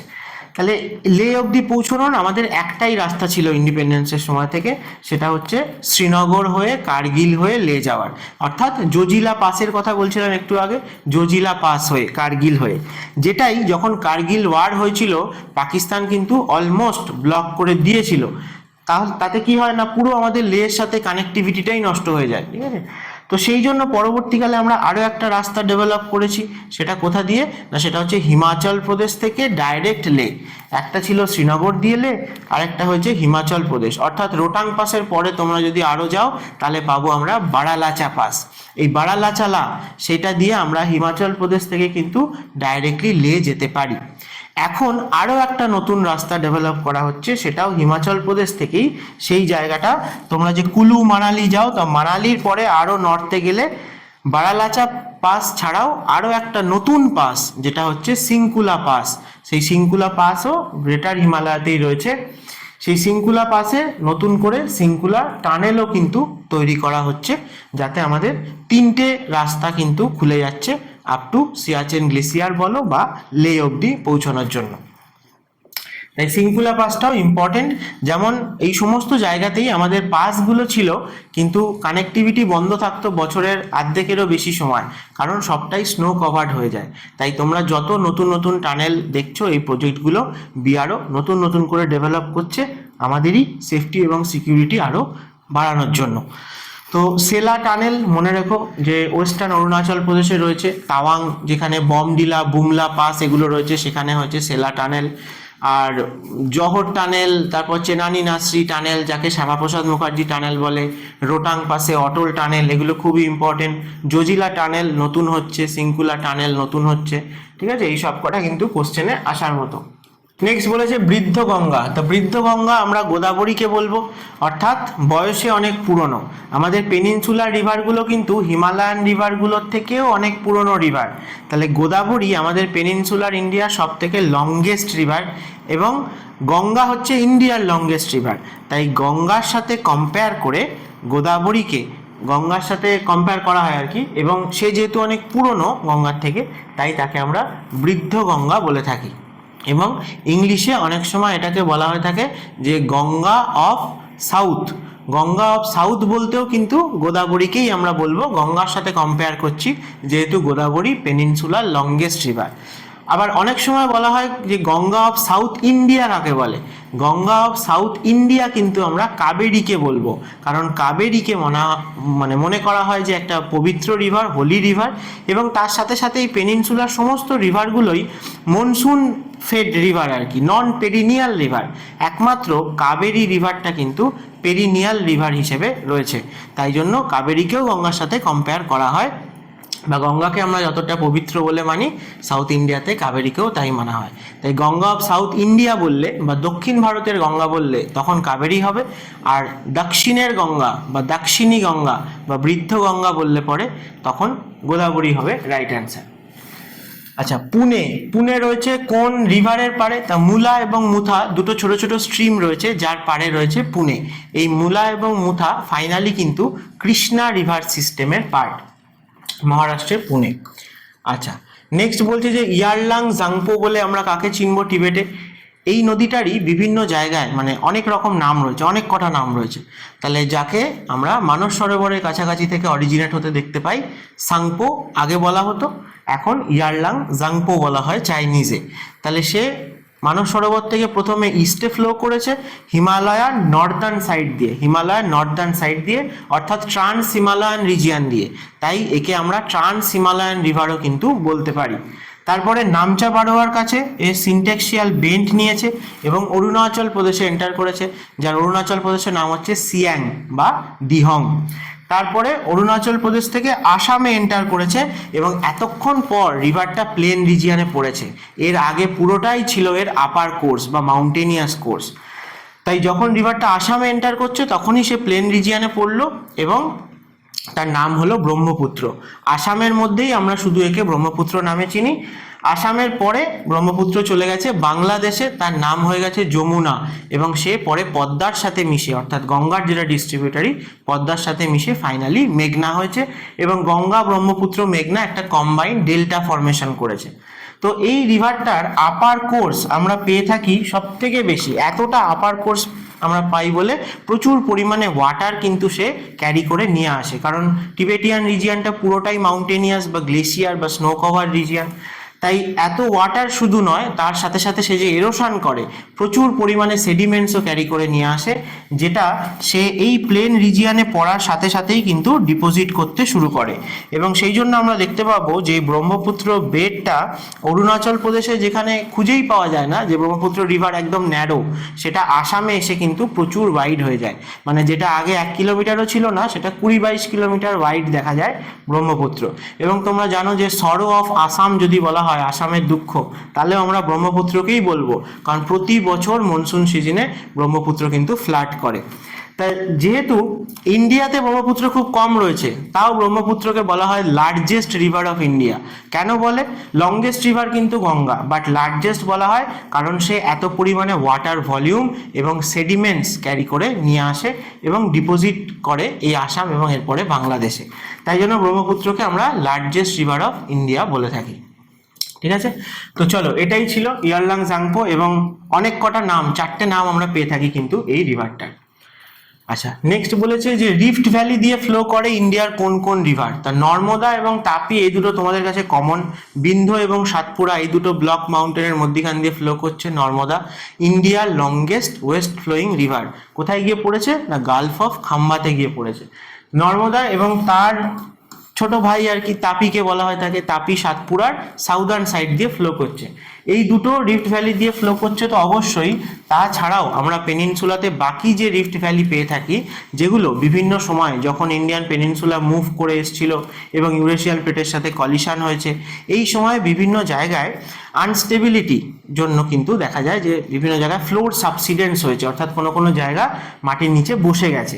এবং সেই জায়গাগুলোর মধ্যে সব থেকে ইম্পর্টেন্ট যেখান থেকে আমরা গন্ডোয়ানা কোল পেয়ে থাকি, কোল ডিপোজিট, তাহলে সেটাই হচ্ছে এই দামোদর এবং মহানদী রিভার ভ্যালি বা মহানদী দামোদরের রিভারের আশেপাশের যে জায়গা, তার যে বেসিন, সেই রিজিয়ানে পাওয়া যায়। তাই দামোদর এবং মহানদী এই দুটো রিফট ভ্যালি দিয়েই ফ্লো করছে। এখানেও ফ্লোর সাবসিডেন্স হয়েছিল, সেই জন্যই আজকে আমরা কোল পেয়ে থাকি। তাছাড়াও তোমরা যদি বলো যে গোদাবরীর কিছু ট্রিবিউটারি আছে, তাদেরকেও বলা হয় যে রিফট ভ্যালি দিয়ে ফ্লো করছে। যে সমস্ত রিভারের আশেপাশে রিজিয়ানে কোল ডিপোজিট পাওয়া যায়, যেমন ইন্দ্রাবতী রিভার, যেমন সিলেরু রিভার, অথবা তোমরা সোন রিভারকেও বলতে পারো, গঙ্গার ইম্পর্টেন্ট রাইট ব্যাঙ্ক ট্রিবিউটারি। সোন রিভারও কিন্তু সোন ভ্যালি, রিফট ভ্যালি বলা হয়ে থাকে। আচ্ছা, নেক্সট বলেছে যে মেজর কোন কোন রিভারগুলো সেডিমেন্ট ক্যারি করে থাকে ইন্ডিয়াতে। তাহলে মেজর সেডিমেন্ট ক্যারি করার দিক দিয়ে নাম আসে অবশ্যই হিমালয়ান রিভারের কথা হবে। এটা তোমাদের আগে বোঝা উচিত যে হিমালয়ান রিভারগুলোই ম্যাক্সিমাম সেডিমেন্টস ক্যারি করে নিয়ে আসবে। এবং তার মধ্যে আমাদের গঙ্গা যেহেতু লংগেস্ট রিভার বা গঙ্গার যে ড্রেনেজ বেসিন, এটাই সব থেকে ম্যাক্সিমাম এরিয়া জুড়ে রয়েছে, তাই জন্য গঙ্গা তো অবশ্যই হবে। এবং তার সাথে গঙ্গা, ব্রহ্মপুত্র, মেঘনা এটা কিন্তু কম্বাইন ডেল্টা। ঠিক আছে, অনেক সময় কোশ্চেন করা হয় তোমাদের যে নিচের কোন ডেল্টাগুলো কম্বাইন ডেল্টা। যেমন ধরো গোদাবরী এবং কৃষ্ণা, এরা দুজনের ডেল্টা পাশাপাশি রয়েছে বাট কম্বাইন নয়। তাহলে সব থেকে মানে ইম্পর্টেন্ট কম্বাইন ডেল্টা হচ্ছে ওয়ার্ল্ডের লার্জেস্ট ডেল্টা, যেটা গঙ্গা, ব্রহ্মপুত্র, মেঘনা ডেল্টা। নেক্সট চলো কি আছে দেখি। বলেছে Luni is an important river of. Luni রিভারের কথা একটু আগেই বলছিলাম যে আরাবল্লীর ওয়েস্টার্ন স্লোপে, অর্থাৎ ওয়েস্টার্ন রাজস্থানে আরাবল্লীর ওয়েস্টার্ন স্লোপ এবং থর ডেজার্ট, এই দুইয়ের মাঝে আমরা যে রিভারের ড্রেনেজ বেসিনটা পাই সেটাই হচ্ছে লুনি রিভার। লুনি রিভারের দুটো হেডওয়ার্ড স্ট্রিম রয়েছে, একটা হচ্ছে সরস্বতী, একটা হচ্ছে সাগরমতী। এর মধ্যে সরস্বতী স্ট্রিমটা কিন্তু পুষ্কর লেক থেকে অরিজিনেট হয়েছে। আমরা লুনি রিভারের অরিজিন বলতে যে পুষ্কর লেকের কথা বলি। এবং লুনি রিভার হচ্ছে একমাত্র রিভার যে রান অফ কাচ বা গ্রেট রান অফ কাছে গিয়ে যে হারিয়ে গেছে, যাকে আর কি খুঁজে পাওয়া যায় না, আলাদা করে তার মাউথটাকে চেনা যায় না। তাই জন্য লুনিকে আমরা বলে থাকি যে example of inland river. Inland river বা অন্তর্বাহিনী নদী, অর্থাৎ যে ল্যান্ডের ভেতরে কোথাও থেকে অরিজিনেট হয়ে ল্যান্ডের ভেতরেই কোনো লেকে গিয়ে পড়েছে বা কোথাও হারিয়ে গেছে তার মাউথটা বা শুকিয়ে গেছে। তাহলে লুনি হচ্ছে সেরকম একটা ইম্পর্টেন্ট ইনল্যান্ড রিভারও বটে। আর এটা মনে রেখো যে গ্রেট রান অফ কাছে একটাই মাত্র রিভার গিয়ে পড়েছে, সেটা হচ্ছে লুনি। আরেকটা ইনল্যান্ড রিভার ইম্পর্টেন্ট এই রাজস্থান এই রিজিয়ানেই রয়েছে, যার নাম হচ্ছে ঘাঘর। ঠিক আছে, লুনি এবং ঘাঘর এই দুটোই হচ্ছে ইন্ডিয়াতে best example of inland river. Next বলেছে গোদাবরীর বিভিন্ন ট্রিবিউটারি, মেন যে ইম্পর্টেন্ট রিভারগুলো রয়েছে আমাদের ইন্ডিয়ার, তাদের ট্রিবিউটারিগুলো ইম্পর্টেন্ট। পেনিনসুলার বললে গোদাবরী, কৃষ্ণা, মহানদী, কাবেরী, এই রিভারগুলোর ইম্পর্টেন্ট ট্রিবিউটারি তোমাদের জানা উচিত, এবং কোনটা রাইট ব্যাঙ্ক কোনটা লেফট ব্যাঙ্ক সেটাও জানা উচিত। ঠিক আছে, এখানে যে ট্রিবিউটারিগুলো আমি নাম দিয়েছি সেগুলো সব গোদাবরী লেফট ব্যাঙ্ক ট্রিবিউটারি। ঠিক আছে, প্রাণহিতা, ইন্দ্রাবতী, তারপরে কানহান রিভার, সিলেরু রিভার, সাবরি, এরা সবাই কিন্তু গোদাবরী রিভার সিস্টেমের পার্ট এবং সবাই গোদাবরীর লেফট ব্যাঙ্কে রয়েছে। এছাড়াও তোমরা দেখবে যে পেন গঙ্গা, ওয়েন গঙ্গা এগুলোও আসে, এগুলোও গোদাবরীর লেফট ব্যাঙ্ক ট্রিবিউটারি সবাই। এবং রাইট ব্যাঙ্ক ট্রিবিউটারির মধ্যে গোদাবরীর সব থেকে ইম্পর্টেন্ট ট্রিবিউটারি হচ্ছে মঞ্জিরা রিভার, যার উপর একটা ড্যাম রয়েছে নিজাম সাগর ড্যাম। এটা কিন্তু মঞ্জিরা রিভারের ওপর রয়েছে, যে কিনা গোদাবরীর একটা ট্রিবিউটারি। তারপর বলছে গালফ অফ খাম্বাতে কোন কোন রিভার গিয়ে পড়েছে, খুব ইম্পর্টেন্ট। গালফ অফ খাম্বাত, গুজরাটের দুটো গালফ রয়েছে, একটা গালফ অফ কাচ, একটা গালফ অফ খাম্বাত। গুজরাটের যে ইম্পর্টেন্ট রিভারগুলো চারটে, মাহি, সবরমতী, নর্মদা এবং তাপি। এই চারটেরই মাউথ কিন্তু আরাবিয়ান সি বলা হয় না, গালফ অফ খাম্বাত বলা হয়ে থাকে। আজকে সেশনটা একটু লম্বা হচ্ছে, সামনে সবেমাত্র ডিক্লেয়ার করেছে পিএসসি যে অগাস্টের মাঝামাঝি ডাব্লিউবিসিএস মেন্স 2023 হবে, তারও আগে রয়েছে মিসলেনিয়াস রয়েছে, এবং বিসিএস হয়ে গেলে পুজোর পরে তোমরা বোধহয় ক্লার্কশিপও পাবে। তাই এত কিছু রয়েছে পরীক্ষা, আরও বেশি বেশি সময় আমাদেরকে দিতে হবে পড়াশোনার পেছনে, আরও অনেক কিছু রিভিশন দিতে হবে, অনেক বড় সিলেবাস কম্পিটিটিভের। তাই জন্য আজকে একটু লম্বা নিচ্ছি সেশনটা, দরকার হলে তোমরা ব্রেক করে দুটো পার্টে দেখো, যাতে একসাথে অনেক ইনফরমেশন ডিসকাশন হয়ে যায়। আচ্ছা চলো নেক্সট বলছে যে দিলওয়ারা টেম্পল। দিলওয়ারা টেম্পল কোথায় রয়েছে না মাউন্ট আবু, অর্থাৎ গুরু শিখর, আরাবল্লীর হাইয়েস্ট পিক যেটা রাজস্থানে, তার উপরে রয়েছে দিলওয়ারা টেম্পল, যেটি একটি জৈন টেম্পল, ঠিক আছে, জৈন টেম্পল মাউন্ট আবুতে রয়েছে। তা মাউন্ট আবু বা গুরু শিখর কোন নদীর পাড়ে রয়েছে লিখে রেখো, West Banas river. Mount Abu বা দিলওয়ারা টেম্পল ওয়েস্ট বানস রিভারের পাড়ে রয়েছে, ঠিক আছে। আচ্ছা নেক্সট বলছে যে সরো অফ বিহার কাকে বলে, যে নদী যে জায়গার দুঃখের কারণ তাকেই বলবো। যেমন একটু আগে ব্রহ্মপুত্রের কথা বলছিলাম, আসামে প্রতিবার তোমরা দেখবে কাজিরাঙ্গা ন্যাশনাল পার্ক সব থেকে বেশি অ্যাফেক্টেড হয়, ব্রহ্মপুত্রের লেফট ব্যাঙ্কে রয়েছে কাজিরাঙ্গা ন্যাশনাল পার্ক। মানস কিন্তু এতটা অ্যাফেক্টেড হয় না, কারণ মানস কিন্তু হিমালয়ান তেরাই রিজিয়ানে রয়েছে, ঠিক আছে। তো সেই জন্য সরো অফ আসাম বললে আমরা যেমন ব্রহ্মপুত্রকে বলি, তেমনি সরো অফ বিহার আমরা কোশি রিভারকে বলে থাকি, সরো অফ বেঙ্গল আমরা দামোদরকে বলে থাকি, তাই তো, বাংলার দুঃখ। তেমনি আবার যে নদী যে স্টেটের জন্য খুবই প্রয়োজন, যেমন ধরো লাইফ লাইন, তখন তাকে বলবো লাইফ লাইন অফ সিকিম, তিস্তাকে বলবো, লাইফ লাইন অফ কেরালা পেরিয়ারকে বলবো, ঠিক আছে। তো এইভাবে তোমরা ইজিলি মানে বুঝতেই পারবে যে কোন রিভারের কথা বলা হচ্ছে, যদি তোমরা জানো যে কোথায় কোন রিভার ফ্লো করে বা তার কি ক্যারেক্টারিস্টিক্স। কোশি রিভার সম্বন্ধে একটা ইম্পর্টেন্ট কথা বলে দিই, হিমালয়ান যে রিভারগুলো যেহেতু প্রচুর সেডিমেন্টস ক্যারি করে নিয়ে আসে, তাদের রিভার বেডেই ডিপোজিট করে দেয়, এবং রিভার বেডে ডিপোজিট করলে কি হয় না, তাদের ফ্লোটাই নিজেরা ব্লক করে দেয়, তাই আবার কিছুটা পাশ কাটিয়ে সাইড দিয়ে ফ্লো করার চেষ্টা করে, আবার সেটা ব্লক হয়ে গেলে আরেকটু সাইড দিয়ে ফ্লো করার চেষ্টা করে। এইভাবে দেখা যায় যে আস্তে আস্তে অরিজিনাল যে রিভার পাথটা ছিল সেটা যেন কিছুটা শিফট করে গেছে অন্য কোনো একটা দিকে। তো এইরকম যে রিভার কোর্সের শিফট হয়ে যাওয়া বা course shifting characteristic of A river, এগুলো আমরা কিন্তু হিমালয়ান রিভারেই সব থেকে বেশি দেখতে পাই। কম বেশি দেখা যায়, সব থেকে বেশি আমরা কোন রিভারে দেখতে পাবো, অর্থাৎ কোর্স শিফটের জন্য কোন রিভার ইন্ডিয়াতে সব থেকে ফেমাস, তাহলে নাম আসবে কোশি রিভার। কেন না, অন্যান্য রিভারগুলোর তুলনায় কোশি রিভারকে দেখলে আমরা দেখব যে এর হেডওয়ার্ড প্রচুর স্ট্রিম রয়েছে এবং টিবেট থেকে অরিজিনেট হয়ে আসছে। নেপালে 7টাকে আইডেন্টিফাই করা গেছে, তাই নেপালে সপ্তকোশি বলা হয়, মানে 7টা ইম্পর্টেন্ট স্ট্রিম। তার ওপরে আরও আছে, 7টার পরে ফাইনালি এরা মিট করে করে 3টে হয়েছে, এবং ইন্ডিয়াতে নেপাল থেকে যখন এন্টার করছে একটাই স্ট্রিম কোশি রিভার হয়ে এন্টার করছে, এবং এতক্ষণে কোশি রিভার প্লেনসে পড়েছে, আর প্লেনসে পড়েছে মানেই ডিপোজিশন হওয়া শুরু হয়ে গেছে। তাই কোশি রিভারের ক্ষেত্রে আমরা দেখতে পাবো যে আগে দেখা যায় যে কোশি রিভারের পাথটা এইরকম ধরনের ছিল, এইখান দিয়ে ছিল কোশি রিভার সোজাসুজি নর্থ থেকে সাউথে, তারপরে সে আস্তে আস্তে শিফট করেছে, কোন দিকে শিফট করেছে, ওয়েস্টার্ন সাইডে শিফট করেছে। তাই প্রেজেন্টলি কোশি রিভারকে এইভাবে ফ্লো করতে দেখতে পাওয়া যায়।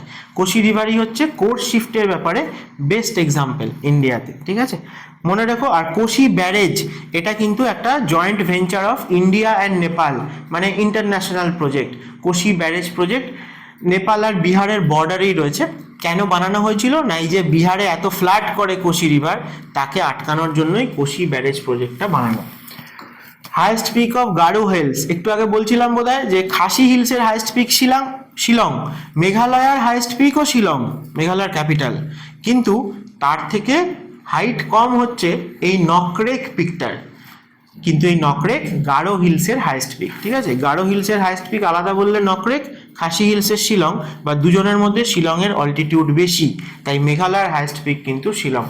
মনে রেখো গারো হিলস ইম্পর্টেন্ট, কারণ নকরেক বায়োস্ফিয়ার রিজার্ভ আছে, নকরেক বায়োস্ফিয়ার রিজার্ভ, এবং তার সাথে গারো হিলসে বালপাকরাম ন্যাশনাল পার্ক বলে একটা ন্যাশনাল পার্কও রয়েছে, মেঘালয়ের important national park and biosphere reserve Nokrek. Largest riverine island, riverine island আলাদা, আর রিভার মাউথে যেটা হয় সেটা হচ্ছে ডেল্টা। লার্জেস্ট ডেল্টাও আমাদের রয়েছে, গঙ্গা ব্রহ্মপুত্র মেঘনা ডেল্টা, এবং লার্জেস্ট রিভারাইন আইল্যান্ড রয়েছে ব্রহ্মপুত্রের ওপর, যার নাম হচ্ছে মাজুলি। মাজুলির কথা তোমরা অনেকেই নিশ্চয়ই শুনেছো, জানো। কিন্তু আমি একটা কথা বলি, কোশ্চেন, যে কোন কোন রিভারের মিটিং প্লেসে এই মাজুলি রিভারাইন আইল্যান্ডটা তৈরি হয়েছে, ঠিক আছে? তা সেই ক্ষেত্রে আমরা দেখব যে ব্রহ্মপুত্র রিভারের যারা যারা রাইট ব্যাঙ্ক ট্রিবিউটারি আসামে এসে মিট করেছে ব্রহ্মপুত্রের সাথে, তারা কিন্তু সব হিমালয়ান রিভার।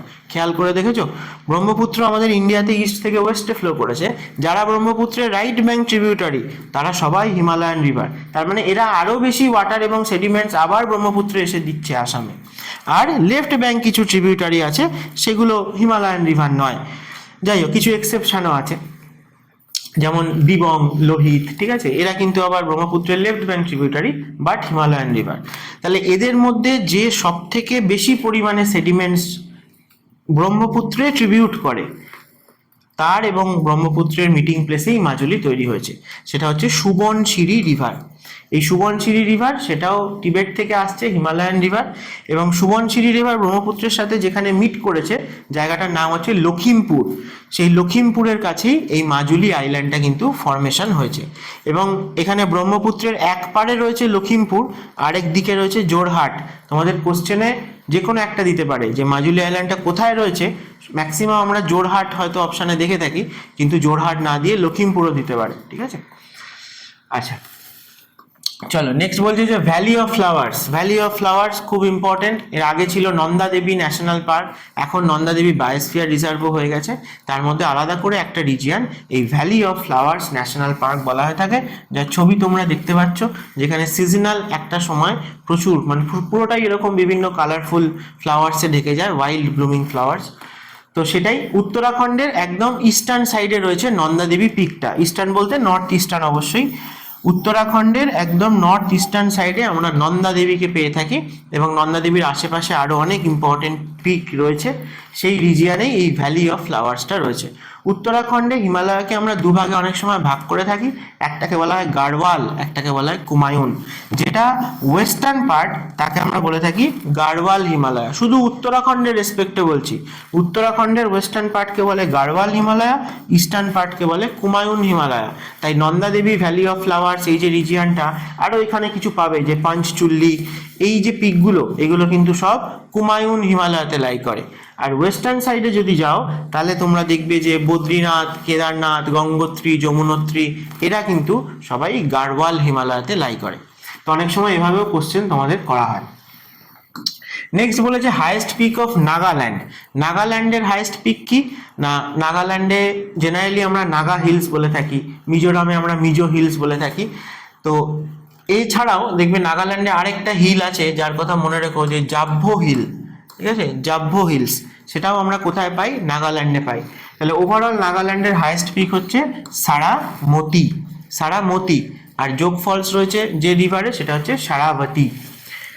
আচ্ছা, তারপর বলেছে যে state having highest forest cover in terms of area. এরিয়ার দিক দিয়ে সব থেকে বেশি ফরেস্ট কভার আমাদের মধ্যপ্রদেশে রয়েছে, ঠিক আছে। নাম্বার অফ ন্যাশনাল পার্কও সব থেকে বেশি মধ্যপ্রদেশে, number of tiger population, tiger reserve সব থেকে বেশি মধ্যপ্রদেশে। তো ফরেস্ট এরিয়ার দিক দিয়ে সব থেকে বেশি মধ্যপ্রদেশে আছে। যদি পার্সেন্টেজ ওয়াইজ বলা হয় যে পার্সেন্টেজ ফরেস্ট সব থেকে বেশি কোথায়, তাহলে অ্যান্সার হয় মিজোরাম। মিজোরামে কিন্তু প্রায় মানে মোর দ্যান 98% মতো ফরেস্ট কভার রয়েছে। আচ্ছা, নেক্সট চলো, নেক্সট বলছে যে largest forest group in India. খুব ইম্পর্টেন্ট কোশ্চেন, যে কোন টাইপের ফরেস্ট ইন্ডিয়াতে ম্যাক্সিমাম রয়েছে। যে আমরা ভাগ ভাগ করে থাকি, যে আমাদের কি বলে রেন ফরেস্ট বা এভারগ্রিন ফরেস্ট, ট্রপিক্যাল ডেসিডুয়াস, তার আবার দুটো ভাগ, ময়েস্ট এবং ড্রাই ডেসিডুয়াস। তো কোন টাইপের ফরেস্ট সব থেকে বেশি আছে? যদি ময়েস্ট আর ড্রাই আলাদা করে না থাকে অপশানে, তাহলে ট্রপিক্যাল ডেসিডুয়াস সব থেকে বেশি আছে, ঠিক আছে। নিয়ার অ্যাবাউট 65% আমাদের ট্রপিক্যাল ডেসিডুয়াস ফরেস্ট আছে ইন্ডিয়াতে, কিন্তু এর দুটো ভাগ, একটা ময়েস্ট একটা ড্রাই। সেটাও যদি ভাগ ভাগ করে আলাদা দেয় তাহলে ময়েস্ট ডেসিডুয়াস সব থেকে বেশি আছে। এই 65 তো বটেই, 37% হচ্ছে আমাদের ময়েস্ট ডেসিডুয়াস আছে, ঠিক আছে। তাহলে ডেসিডুয়াস ফরেস্ট সব থেকে বেশি, অথবা আরও ভেঙে দিলে ময়েস্ট আর ড্রাই, ময়েস্ট ডেসিডুয়াস সব থেকে বেশি আছে। আর এভারগ্রিন ফরেস্ট আমাদের কোন কোন জায়গায় পাওয়া যায়, বা রেন ফরেস্ট ইন্ডিয়াতে কোথায় কোথায় পাওয়া যায় সেটা কোশ্চেন করা হয়, খুব ইম্পর্টেন্ট। 3টে জায়গায় পাওয়া যায়, একটা হচ্ছে ওয়েস্টার্ন ঘাট মানে নীলগিরি, আন্নামালাই রিজিয়ান এইগুলো, একটা হচ্ছে ইস্টার্ন হিমালয়া বা নর্থ ইস্টার্ন স্টেটসগুলোতে পাওয়া যায়, আর একটা হচ্ছে নিকোবর আইল্যান্ডে পাওয়া যায়, ঠিক আছে, গ্রেট নিকোবর বায়োস্ফিয়ার রিজার্ভ। এই 3টে জায়গায় ইন্ডিয়াতে রেন ফরেস্ট বা এভারগ্রিন ফরেস্ট পাওয়া যায়। বলছে সুন্দরবনের যে ফরেস্টগুলো তাকে আমরা আর আলাদা কি কি নামে ডেকে থাকি বা চিনে থাকি। তো প্রথম কথা তো হচ্ছে ম্যানগ্রোভ, এটা তো আমরা সবাই বলি যে সুন্দরবন মানেই ম্যানগ্রোভ ফরেস্ট, যে কিনা কোস্টাল রিজিয়ানে জন্মায়। কীরকম কোস্টাল রিজিয়ানে, না যেখানে হাই টাইড এবং লো টাইড অ্যাক্টিভিটি ভালো হয়ে থাকে, এবং প্রচুর এরকম লো ল্যান্ড আছে যেগুলো হাই টাইডে জলের তলায় চলে যায়, আবার লো টাইডে জেগে ওঠে। সেই জায়গায় ম্যানগ্রোভ তৈরি হওয়ার জন্য আদর্শ। আমাদের ইন্ডিয়ার ইস্টার্ন কোস্টাল প্লেন রিজিয়ানে যত রিভার ডেল্টা রয়েছে সবার ডেল্টায় আমরা ম্যানগ্রোভ পেয়ে থাকি। নেক্সট হচ্ছে যে সোয়াম্প, অনেক সময়কে সোয়াম্পি বা সোয়াম্প রিজিয়ান বলা হয় থাকে। আরেকটা কথা ইউজ হয় যে মার্শ, মার্শি ল্যান্ড কখনো শুনবে, কখনো শুনবে সোয়াম্পি। দুটোর মধ্যে কি ডিফারেন্স? সোয়াম্প মানে হচ্ছে যে মানে দুটোই হচ্ছে লো ল্যান্ড রিজিয়ান, লো ল্যান্ড রিজিয়ান বা জলাভূমি, ঠিক আছে, এরকম ধরনের। তো মানে সারা বছরই এখানে একটা স্যাঁতস্যাঁতে টাইপের থাকে, মাটি ভিজে থাকে। যেখানে যেখানে বড় গাছপালা রয়েছে প্লাস ছোট ঘাস জাতীয় জিনিসও রয়েছে তাকে বলা হয় সোয়াম্প। আর যেখানে বড় গাছপালা পাওয়া যায় না, শুধুমাত্র ঘাস পাওয়া যায়, তাকে বলা হয় হচ্ছে মার্শ। যেমন আমাদের হারিকে ওয়েটল্যান্ড, এটা হচ্ছে একটা মার্শ, যে পাঞ্জাবে রয়েছে, বিয়াস রিভার আর সাতলেজ রিভারের মিটিং প্লেসে হারিকে। আবার সুন্দরবন, হিমালয়ান তেরাই রিজিয়ান, এই জায়গাগুলোতে বড় গাছপালা পাওয়া যায়, তাই তাকে আমরা বলি সোয়াম্প। আচ্ছা, এছাড়া ম্যানগ্রোভকে লিটোরাল ফরেস্টও বলা হয়, লিটোরাল ফরেস্ট। আর যে জায়গায় টাইডাল অ্যাক্টিভিটি ভালো হয় সেই জায়গায় ম্যানগ্রোভ তৈরি হয়, তাই জন্য একে আমরা টাইডাল ফরেস্টও বলি। এছাড়া ম্যানগ্রোভকে অনেক সময় হ্যালোফাইটও বলা হয়। হ্যালোফাইট কাদের বলে, না যারা নোনতা মানে স্যালাইন সয়েলে, লবণাক্ত মাটিতে যারা বেঁচে থাকতে পারে, স্যালাইন সয়েলে যে সমস্ত ট্রি আমরা পাই তাদেরকে আমরা হ্যালোফাইট বলে থাকি। তাই ম্যানগ্রোভকেও হ্যালোফাইট বলা হয়, কারণ কোস্টাল রিজিয়নের সয়েল স্যালাইনই হয়ে থাকে, যেহেতু সি ওয়াটার স্যালাইন তার কন্ট্যাক্টে রয়েছে। আচ্ছা, নেক্সট আসো, দুটো ন্যাশনাল পার্কের কথা বলেছি, একটা হচ্ছে Bharatpur bird sanctuary, Bharatpur bird sanctuary বা একে কেওলাদেও ঘানা ন্যাশনাল পার্কও বলা হয়ে থাকে, এবং বার্ড স্যাঞ্চুয়ারিও রয়েছে। জায়গাটা তোমরা আগ্রা থেকে যদি রাজস্থানের দিকে এন্টার করো, জয়পুরের দিকে, তাহলে পরে তোমরা এই কেওলাদেও ঘানাকে পাবে।